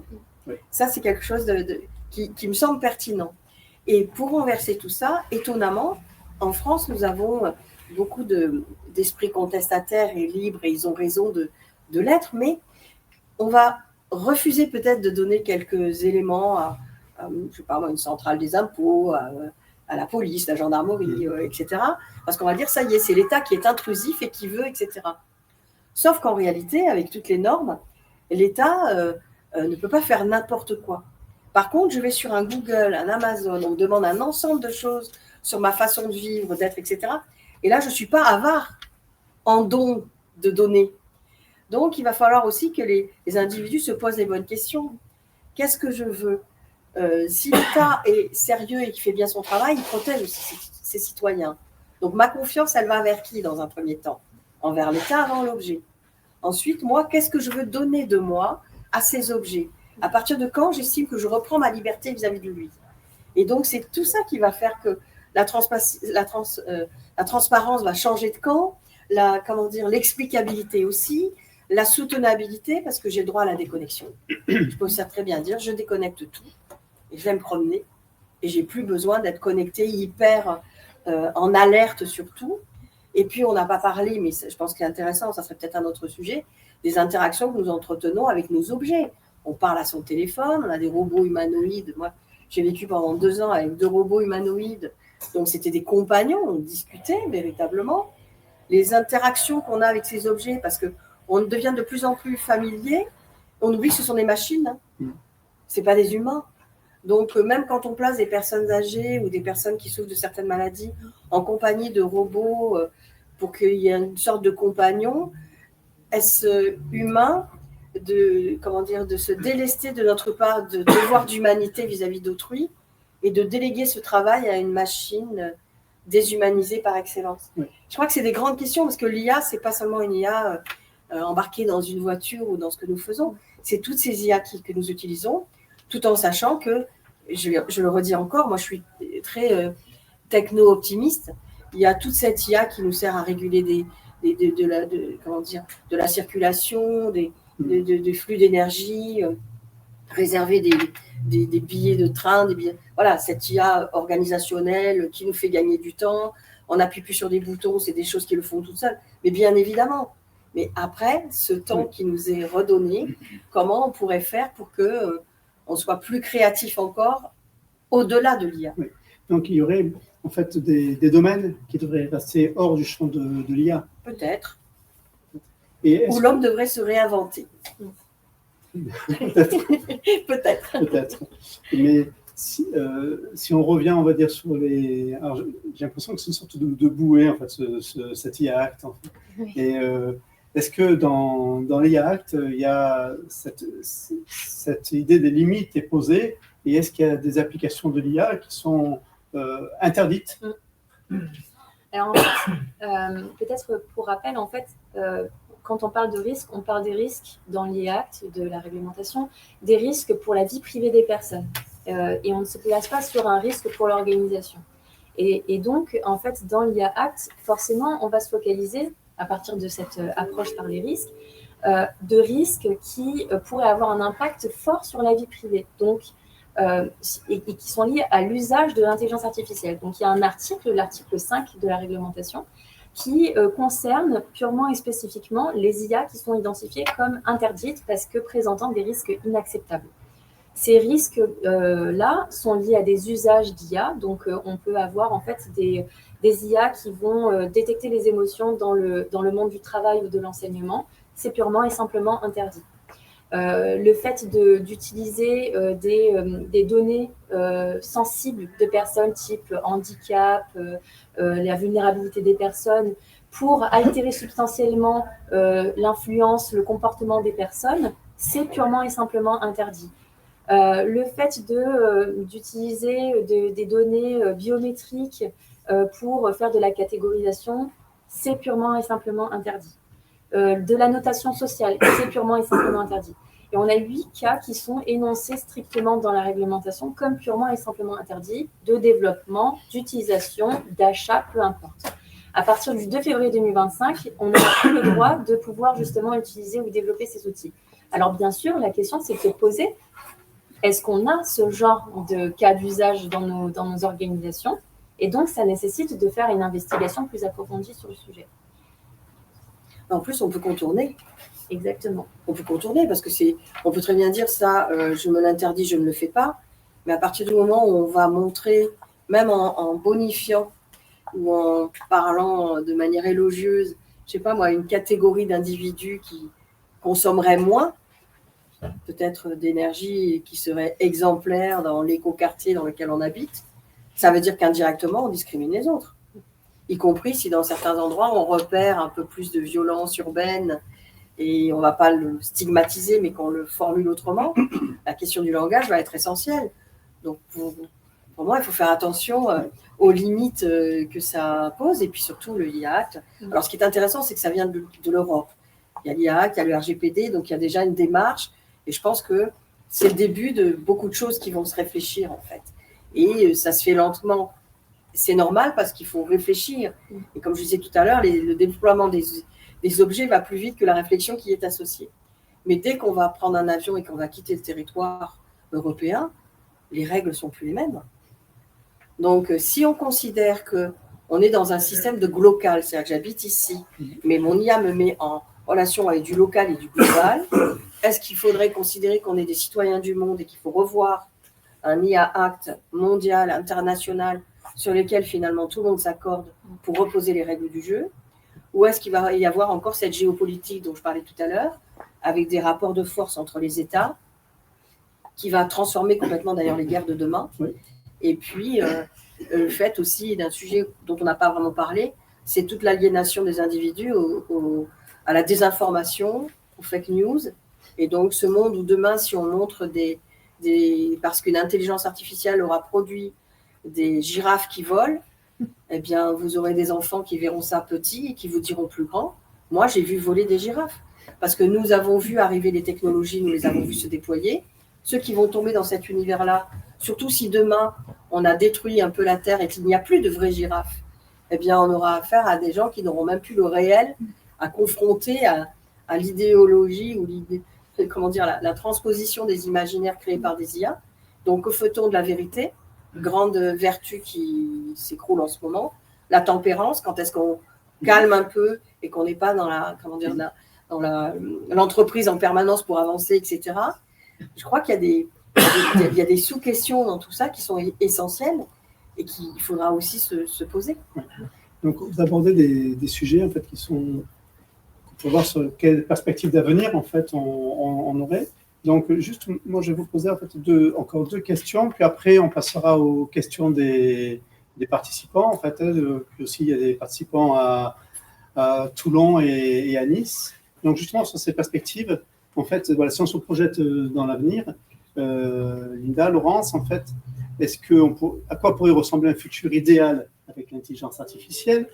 Et donc, est-ce que, Linda, vous, de votre côté, vous verrez une Europe dans un développement d'une IA qui soit performante et éthique? Alors moi, ma vision idéale, je le résumerai en le juste équilibre. Le juste équilibre entre la performance et le contrôle. Quand on parle de contrôle, justement, de pouvoir respecter les réglementations qui sont là pour une bonne raison. Elles ne sont pas là juste pour empêcher les IA de se développer et de pouvoir utiliser ces fonctionnalités qui peuvent être très bonnes pour la société, comme vous disiez, Laurence, mais pour justement maîtriser les risques. Et performance, parce que voilà, ça peut nous amener très très loin. Et je crois beaucoup au fait que le fait de structurer au niveau européen justement ces usages-là, la vision que l'on veut avoir de l'intelligence artificielle et des usages demain au niveau européen pourrait nous donner une force de frappe majeure pour justement concurrencer, comme vous le disiez d'ailleurs tout à l'heure, Laurence, le fait d'être alpagué par des usages qui ne seraient pas alignés avec notre vision de la liberté, de notre histoire, de notre culture européenne, par exemple avec les États-Unis ou avec la Chine. Et je pense que ça nous redonnerait de la liberté de pouvoir travailler sur ce sujet-là en coopérant ensemble et en essayant effectivement de développer tous ensemble des IA qui nous ressemblent finalement, qui ressemblent à notre culture européenne. Merci. Et Laurence, en fait, alors si on peut parler de... Je vais vous poser une question, c'est les valeurs fondamentales de l'IA. Mais je me dis, en fait, est-ce qu'on peut dire que l'IA peut incarner des valeurs mais dans tous les cas, en fait, si vous devriez évoquer 3 axes essentiels dans le futur de l'IA. Je pense que l'axe essentiel, c'est déjà former les esprits, mais pas seulement des spécialistes, aller vers l'ensemble de la société et pour former tous les esprits à ces dérives possibles, ces dangers, la dangerosité de ces objets, mais en même temps en montrant que l'objet il se domestique, c'est un outil en fait, et donc ce système un peu égalitaire d'éducation pour tous aux IA et aux usages des IA, ça me semble essentiel.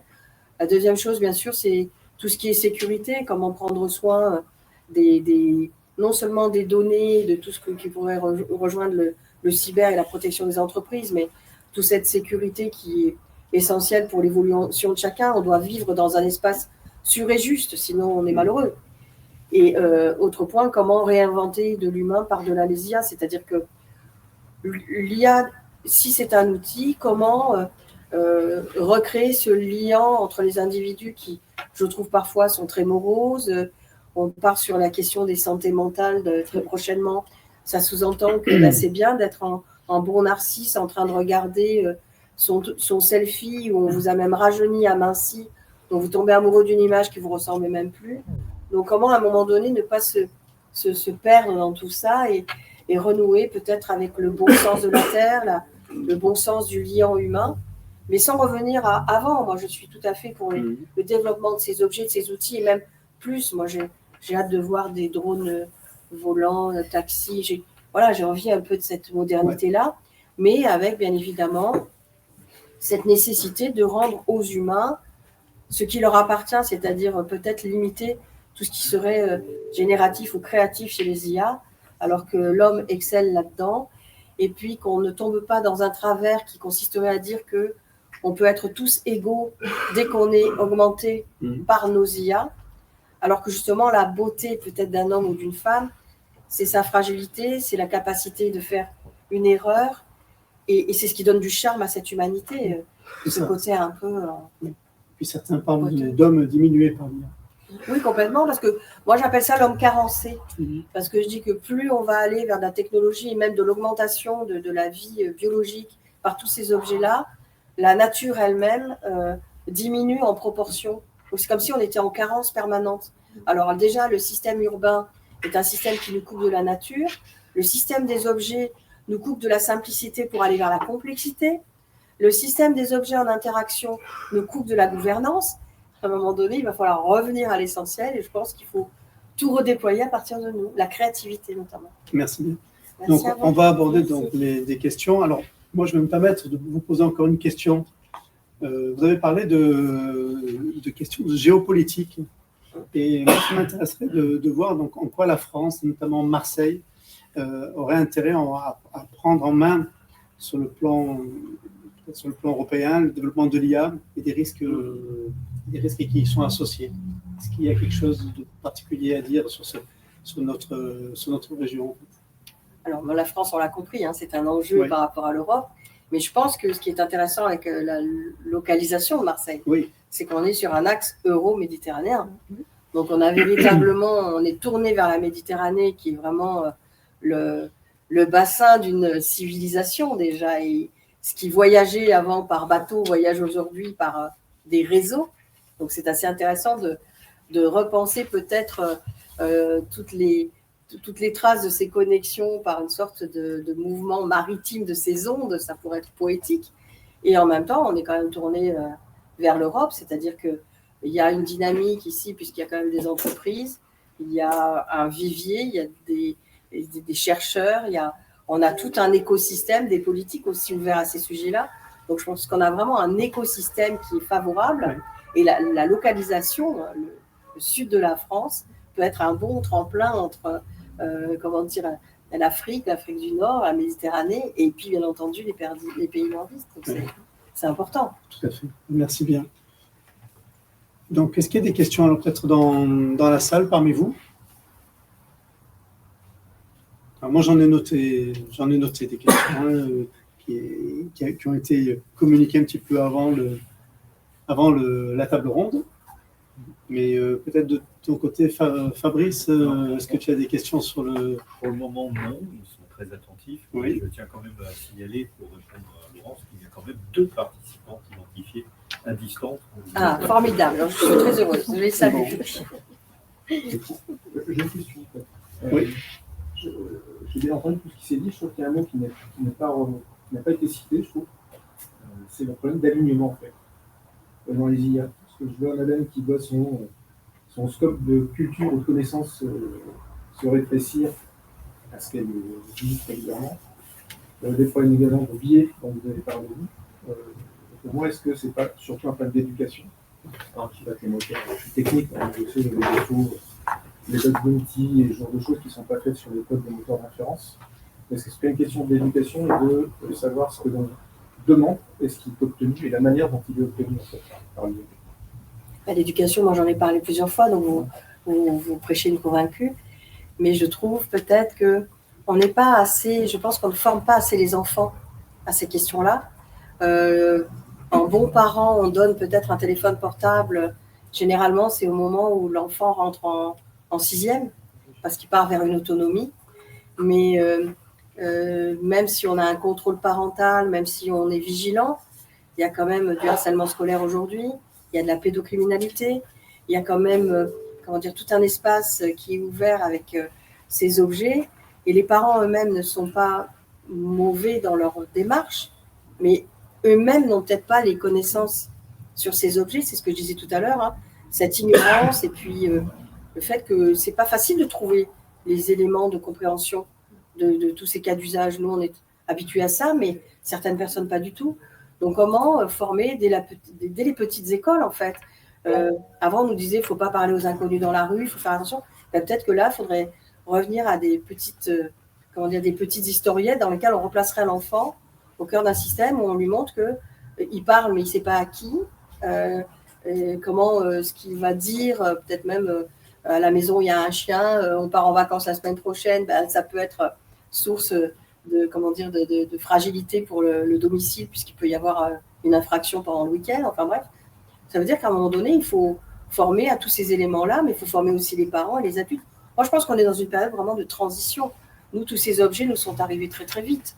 Donc, ça va prendre quelques temps, comme quand on a eu ces changements avec l'imprimerie. Au départ, les livres n'étaient pas traduits, même. C'était des livres en latin, c'était que pour les érudits. Là, on est vraiment à travailler ou à parler entre, soit les ingénieurs ou des personnes qui travaillent avec ces sujets-là, mais tous les autres n'y sont pas encore véritablement. Oui. En fait, dans l'éducation, quand on peut se poser la question, parce qu'en plus, il y a eu un récent débat en fait, de l'introduction des IA génératives dans les écoles, dans les universités. Et en fait, on peut se poser la question, est-ce que ça contribue à développer de nouvelles compétences?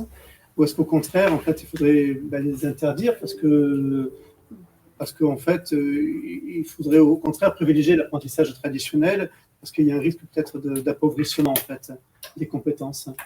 Oui, il y a un sujet dont on n'a pas parlé. Après, je vous laisserai la parole.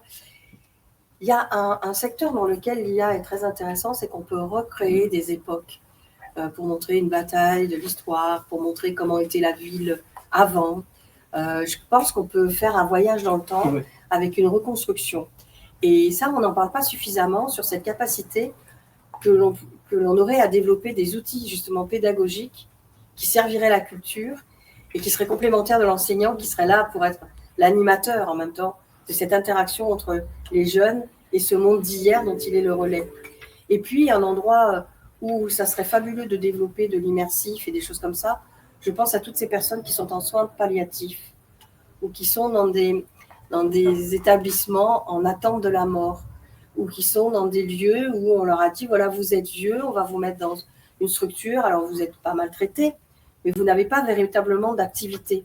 Si d'un coup, on pouvait leur mettre des lunettes où ils pourraient passer au-dessus du village où ils sont nés, revoir peut-être certains lieux de leur vie ou moments de leur vie, ou on les amènerait peut-être à une visite d'un musée où ils ne peuvent plus se rendre puisqu'ils sont fatigués, malades ou autres. Je pense que ça, d'abord, puisqu'on perd la notion du temps quand on est connecté, eh bien, les journées seraient moins longues, moins ennuyeuses, plus enthousiastes. Les craintes ou en tout cas les attentes de la mort seraient peut-être relativisées ou apaisées. Et je pense qu'il y a tout un secteur d'humanité dans lequel on pourrait développer ces beaux outils et dans lequel on ne le fait pas. Les interventions, par exemple, où on ne vous anesthésie pas totalement, plutôt que d'avoir peur, on mettrait un système où vous vous promenez dans un paysage qui vous apaise. De temps en temps, si le chirurgien a besoin de reprendre le contact avec vous, il peut, mais il vous laisse là-dedans. En fin de compte, quand ça s'intervient, vous êtes là, c'est déjà fini. Et puis vous êtes plus à entendre des instruments et à avoir peur. Donc je pense qu'il y a tout un panel de métiers qui va faire qu'on va vers une population vieillissante et avec des personnes qui ont besoin d'aide, y compris des personnes qui manquent de confiance en elles, sans parler des mentors ou des coachs. Je pense qu'il y a tout un secteur qu'on n'a pas encore développé, c'est nos humanités dans le numérique pour rendre plus agréable la vie. Alors, c'est intéressant parce que vous abordez en fait Cilia comme une ressource qui est très positive. Et c'est vrai qu'en santé, alors peut-être que Linda va te compter aussi à ça. Souvent, on voit l'IA quand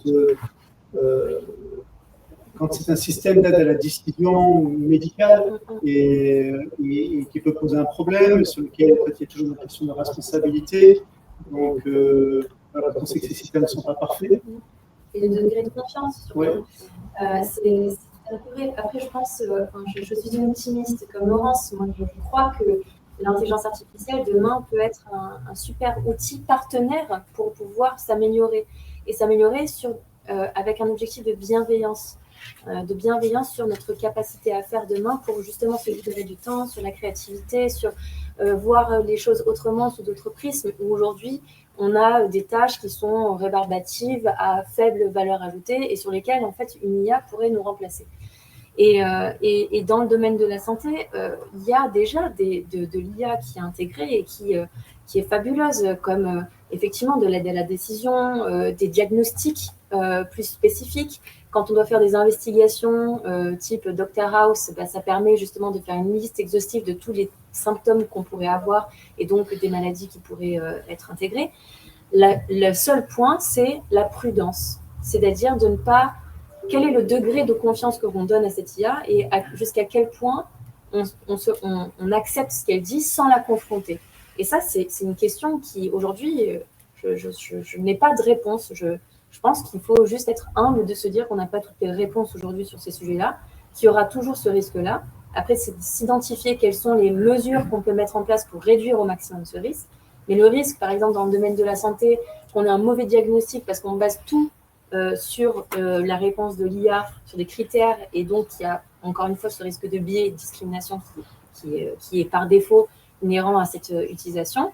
Je pense que c'est une mauvaise chose. Et donc le but, c'est de trouver ce juste équilibre, encore une fois, entre le degré de confiance qu'on donne à l'IA pour nous aider dans notre manière de faire et le rapport, l'intervention humaine que l'on doit mettre pour justement s'assurer qu'on fait les choses, encore une fois, dans le meilleur des sens. Quoi. Merci bien. Je crois qu'il y a une question Toulon. Oui. Alors, je ne sais pas si vous allez être capable de... Alors, sinon, c'est Fabrice qui va nous... Parfait. Patrice. Ouais. Est-ce que tu peux parler Patrice. Est-ce que vous m'entendez? Je vous entends correctement. Non. Allô?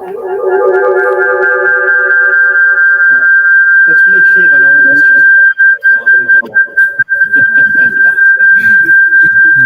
On va essayer de faire ça.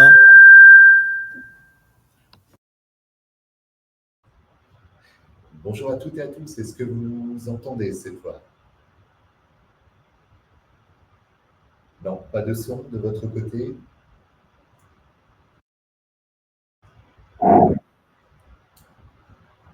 Alors, visiblement, on vous entend à distance, mais pas dans les locaux de Marseille.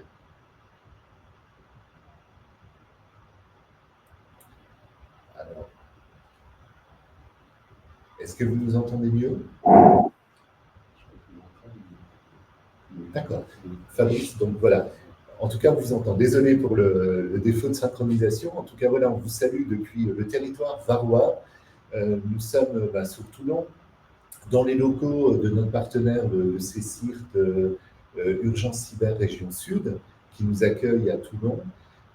Et en tout cas, on voulait souligner l'intérêt et la qualité des échanges et des contributions des intervenantes menées avec brio par Vincent, qui a pu animer un petit peu la table ronde. Et on avait peut-être une question, notamment, ont été abordées les questions de visibilité, de transparence. Aujourd'hui, c'est vrai que l'IA est présente partout. On a du mal même à la détecter. On parlait de fake news, on parlait de support. Laurence parlait de girafes volantes. Mais effectivement, comment réussir à les déterminer? Et pour se rapprocher un petit peu de la thématique liée au RGPD et à la protection des données à caractère personnel, se poserait la question des traitements à grande échelle et des traitements automatisés, qui sont un peu le terrain de jeu ou le terrain de devenir de l'IA. Comment on va pouvoir finalement marier les deux? Alors, on a le fameux IA Act là, qui va préciser un certain nombre de choses, mais de manière pratique, pour les entreprises, pour les responsables de traitement, comment on va pouvoir finalement informer les parties prenantes, informer les personnes dont on traite les données? Est-ce qu'il faudra peut-être recueillir préalablement le consentement? Et en tout cas, pour éviter qu'il y ait un traitement automatisé complet, une décision qui soit prise par l'IA. Déjà, on est protégé par un certain nombre de choses dans le cadre du RGPD, mais finalement, il y a tout un enjeu autour de ça. Et on aurait aimé avoir votre éclairage et votre sentiment par rapport à ça.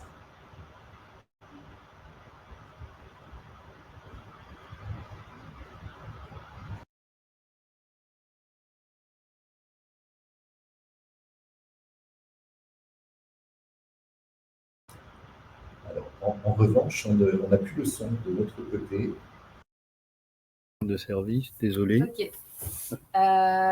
Effectivement, la notion de transparence, c'est un vrai sujet et ça a vraiment des connexions avec le RGPD, où il y avait déjà cette notion de transparence qui était très forte, avec des mentions d'informations qui étaient nécessaires, systématiques et au préalable de n'importe quelle typologie de collecte de données à caractère personnel. Et donc, le sujet, en fait, il est connecté à l'IWAIA Act, c'est-à-dire que dans la réglementation aujourd'hui, on intègre vraiment ce sujet de transparence. Il y a l'article 50, en l'occurrence, qui va énoncer le fait d'informer les personnes concernées quand on est dans tel type de système d'IA. Et l'information, c'est l'information, pareil, au préalable, ou du moins, à minima, à la première utilisation, on va dire, des systèmes d'IA, qu'on est confronté à une IA, que l'IA va potentiellement collecter telle ou telle typologie de données à caractère personnel et faire le lien avec le RGPD. Donc ça, c'est une première, effectivement, notion qui existe. Sur la notion de gestion du consentement, c'est la même chose, c'est-à-dire que le consentement dans le RGPD, c'était une des 6 bases légales qui étaient énoncées et sur laquelle certains traitements peuvent être régis. On peut être confronté demain à des systèmes d'IA où on aura besoin de demander le consentement. Typiquement, les essais en conditions réelles, dans le cadre de systèmes d'IA, on aura besoin de la collecte du consentement. Et ça, c'est un critère qui est énoncé spécifiquement dans la réglementation pour justement prévoir ces situations. Alors, il y en aura sans doute d'autres, parce que c'est un règlement qui est aux prémices justement du sujet et certainement qu'on aura des lignes directrices, des recommandations qui vont venir dans l'année en cours pour préciser un petit peu les usages sur le sujet. Mais bien évidemment, ces deux réglementations en tout cas sont liées et on parle d'ailleurs d'analyse d'impact, par exemple, sur la vie privée dans l'IWAIA Act, parce qu'il y a un vrai sujet de rapprochement désormais des différentes réglementations. Vous voyez bien qu'on est dans un paysage réglementaire qui est de plus en plus gros. Donc, le but, c'est d'éviter d'être disparate et de connecter au maximum tout ce qui est connectable. Donc, sur le sujet de la protection de la vie privée, comme les deux risques, RGPD et IWAIA Act, visent les mêmes typologies de risques sur la santé, la sécurité et la vie privée des personnes, le but, c'est de pouvoir faire des connexions et de mutualiser les travaux possibles pour éviter de devoir à faire 2 ou 3 fois le même travail par les organisations. Sinon, on ne va plus s'en sortir. Merci. Est-ce qu'il y a d'autres questions? Il faut que Thierry vous oui. J'avais une question concernant et notamment sur la partie supervision humaine, dès qu'on a des risques importants. Est-ce qu'à l'heure actuelle, ces systèmes de supervision humaine sont prévus et est-ce qu'on commence à avoir justement des pistes en dehors d'avoir quelque chose de purement européen? Alors la notion d'extraterritorialité, elle existe effectivement bel et bien dans le règlement européen, c'est-à-dire que on va viser c'est un peu vraiment l'analogie avec le RGPD pour le coup. Vous allez avoir les systèmes d'IA qui sont développés sur le territoire européen ou qui vont concerner les populations européennes qui vont être concernées. Mais si vous avez des systèmes d'IA qui ont vocation à toucher des populations qui sont dans l'Union européenne ou qui aient des résultats qui aient vocation à être dans le cadre de l'Union européenne, alors on va devoir respecter l'EIA Act. Donc il y a effectivement cette notion-là. Et dans le règlement européen, on va avoir cette notion de supervision humaine. Aujourd'hui, on ne parle pas d'outillage, on ne parle pas de dispositif qui est en place. Ça reste une idée qui est très peu palpable finalement. C'est comment est-ce que les organisations de demain identifient cette capacité de supervision. Et donc, tout est à définir aujourd'hui. On n'a pas d'outillage particulier. La notion d'outil, et on a... Nous, au titre KPMG, on a fait un benchmark sur les différents outils de gestion des risques et de la conformité par rapport à l'IA. Ce qu'on constate aujourd'hui de manière générale, c'est que la maturité au niveau de l'outillage est relativement faible. On va avoir des outils qui proviennent du monde de la GRC, donc de la gestion des risques et de la conformité, qui vont pouvoir aider sur une partie. On va avoir aussi des outils qui viennent du monde des data science, où on pourra faire justement des aspirations d'informations pour y faire des inventaires d'IA, etc. Et aujourd'hui, rien ne répond de manière totale, une sorte de one fits all, à toutes les exigences de la réglementation européenne, toute la maîtrise des risques que l'on aura, y compris la notion de supervision humaine. Donc, et je ne pense pas qu'il faut s'y attendre. On n'aura jamais un outil qui fera tout. On aura certainement des outils qui vont permettre de pouvoir répondre à des besoins, comme par exemple de la supervision humaine. Mais aujourd'hui, on n'a rien sur le marché et je pense qu'il faut être humble en se disant qu'aujourd'hui, on initie ces réflexions au sein de l'organisation sur comment est-ce qu'on pourrait mettre en place. Si c'est nous qui le développons, auquel cas c'est plus facile.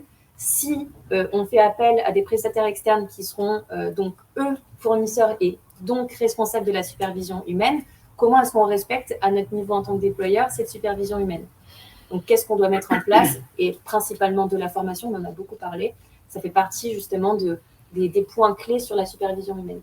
Et demain, on aura certainement, il y a un forum LNE, donc plutôt orienté sur le domaine de la santé et du médical, il y a quelques semaines, avec des intervenants de personnes qui avaient travaillé justement sur le sujet de l'EIA Act.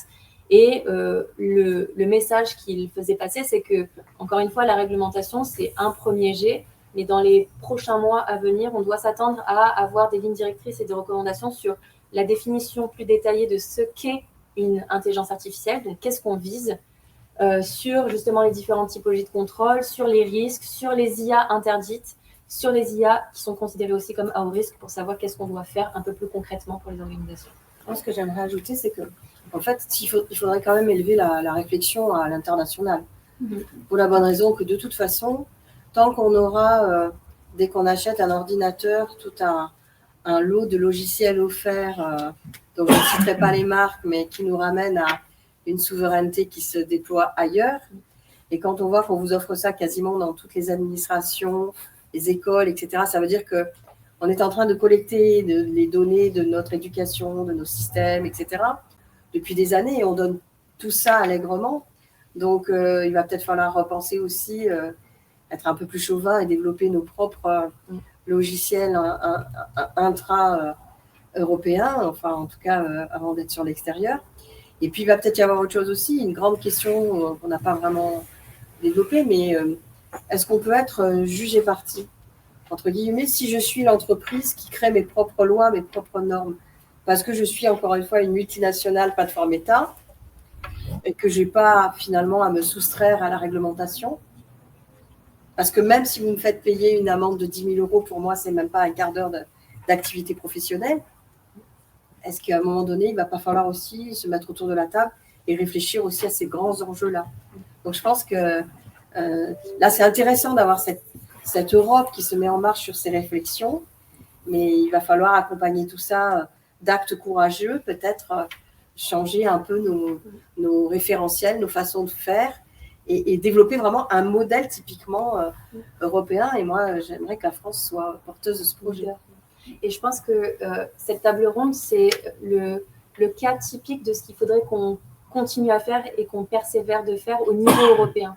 Le but, c'est vraiment de partager toutes nos expériences, toutes nos questions, être humble sur le fait qu'on ne sache pas. Parfois, chez mes clients, je suis confrontée à la situation où je n'ai pas de réponse, je ne sais pas, et je n'ai pas d'informations de la Commission européenne.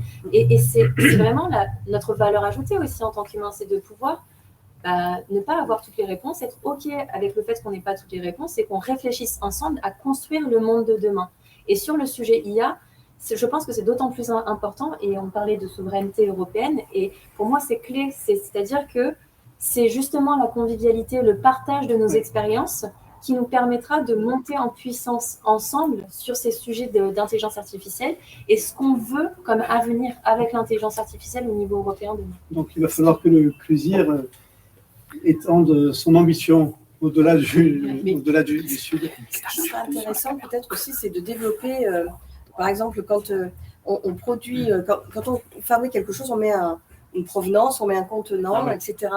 Pourquoi ne pas imposer une règle toute bête déjà, mettre en bas de tout ce qui est diffusé, ce que vous venez de voir est généré par une IA. Ça serait bien. Puis peut-être un label européen. Ceci est généré par une IA européenne. On sait que c'est normé. Je pense qu'il va falloir aussi à un moment donné afficher la couleur de ce côté-là. Et là, c'est la philosophe qui va parler parce que c'est intéressant aussi. Changer de vocabulaire. Quand on dit qu'une IA pense, qu'une IA réfléchit, une IA empathique. Moi, un morceau de plastique et des engrenages ou de l'électronique, c'est formidable. Mais pour moi, ça n'a pas de cœur, ça n'a pas d'âme. Donc, il faudrait peut-être changer de vocabulaire lorsqu'on parle de l'IA. Merci bien. Patrice, à Toulon, a une question, je crois, depuis le CECIRT. Merci beaucoup, Vincent. Voilà une question pour rebondir en tout cas sur les thématiques évoquées par Laurence et Linda, et qui est volontairement provocatrice.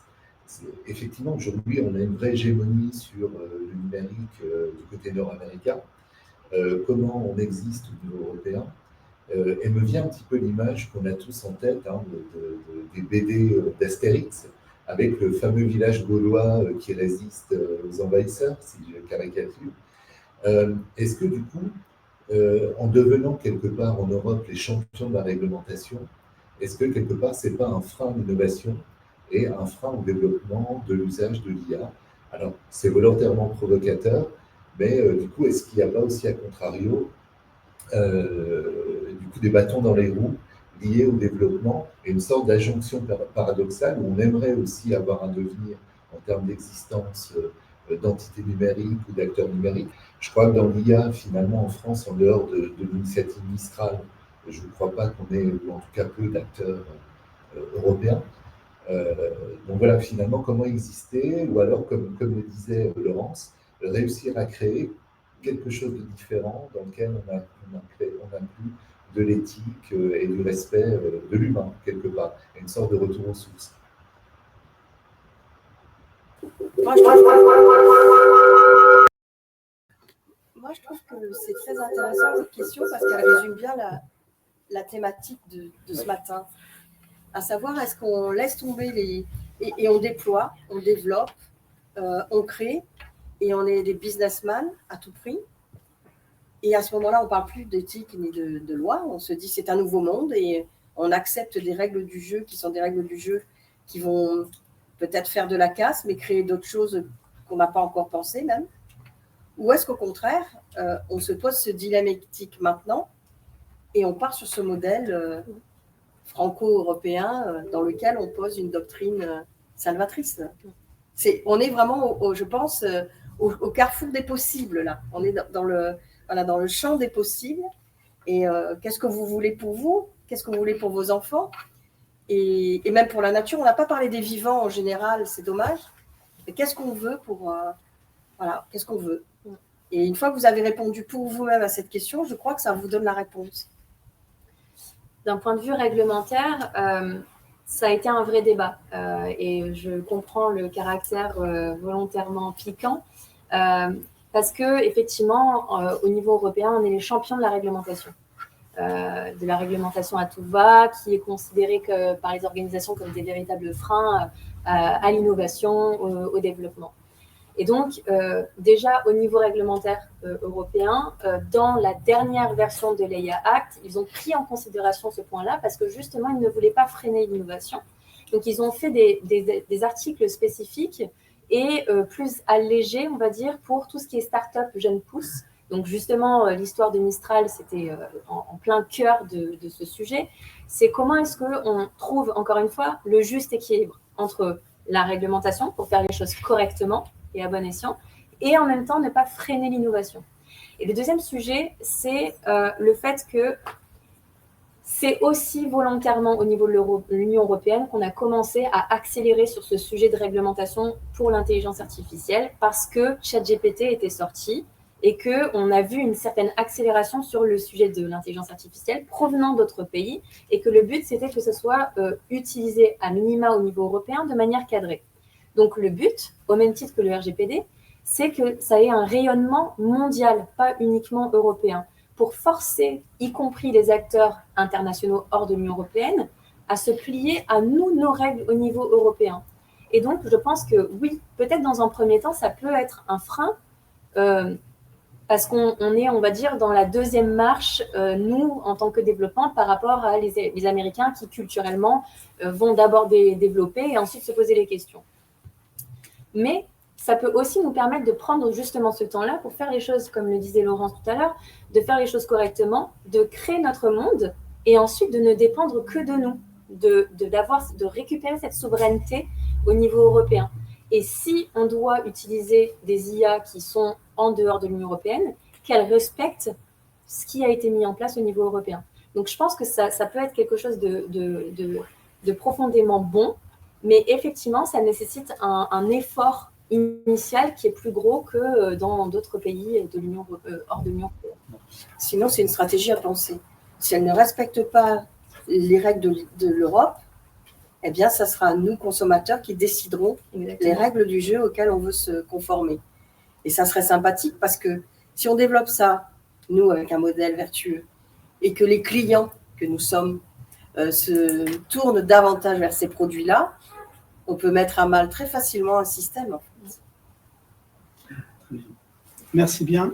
Donc, merci à toutes les deux parce que vous avez eu des échanges qui étaient riches et complémentaires, autant sur les enjeux techniques et réglementaires, et puis aussi liés à la nécessité d'avoir une réflexion philosophique. Alors, on sent bien, parce qu'on pourrait ne pas s'arrêter. En fait, on sent bien que c'est important et ça sera nécessaire de prolonger cette réflexion. Et en fait, le CLUSIR va approfondir les usages spécifiques de l'IA, notamment dans les domaines critiques de la cybersécurité. Donc, alors, on le voit autour de nous. En fait, on a une époque où des cyberattaques sont de plus en plus sophistiquées. Elles exploitent des outils d'intelligence artificielle. Il y a des bonnes questions à se poser.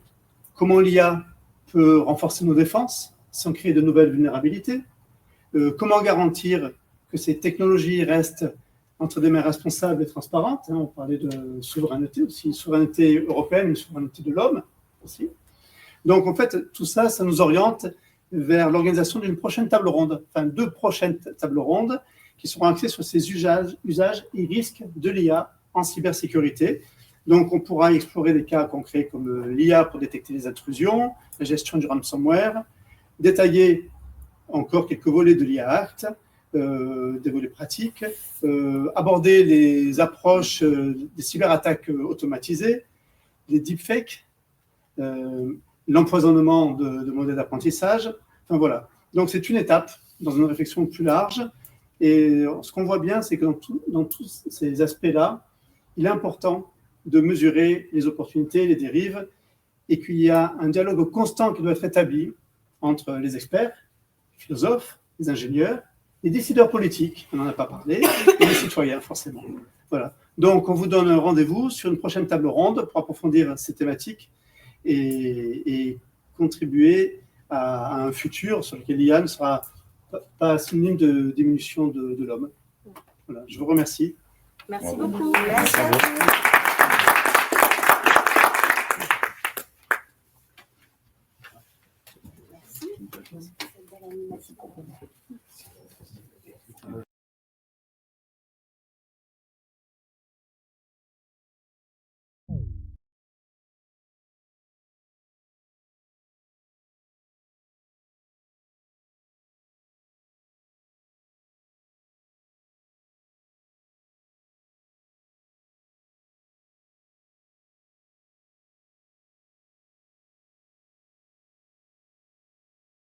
Ça, tu vas aller vers le provider qui nous garantit sur l'équipe que l'équipe est cher. Je voulais juste terminer par une petite minute pour attirer votre attention à nouveau. Pour ceux qui ne l'ont pas encore fait, je dirais de vous inviter à nous rejoindre. Les clubs de sécurité sont effectivement quand même, on va dire, un bon moyen pour se nourrir de l'actualité au travers des retours d'expérience, souvent en franchise et en toute transparence. Donc c'est, voilà, je dirais en tout cas dans la droite ligne de la fonction de fonctionner du plaisir, encore une fois, voilà, qui se veut opérationnel, pragmatique, dans un état d'esprit, encore une fois, de partage et d'ouverture. Et donc, je vous dis à la prochaine et petit reminder sur vos agendas pour le 12 décembre, sur un prochain réflexion extrêmement riche et intéressant. Bonne fin de journée à tous. Il y a d'autres réponses de même. Après, il y a la réalité aussi, qui est que les métiers nous aident de plus en plus avec l'IA. Les réglementations se retrouvent un peu comme ça. Dernière, pour faire de la régulation. Et la culturation,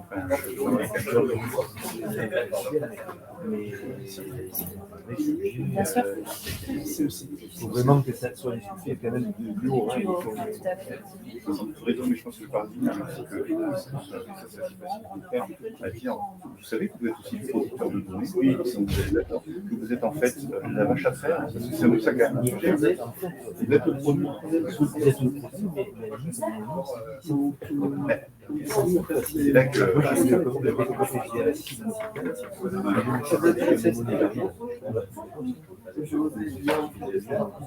Mais c'est très bien, mais c'est très beau, c'est très belle. Tout le monde était parti. Ça va. Vous êtes un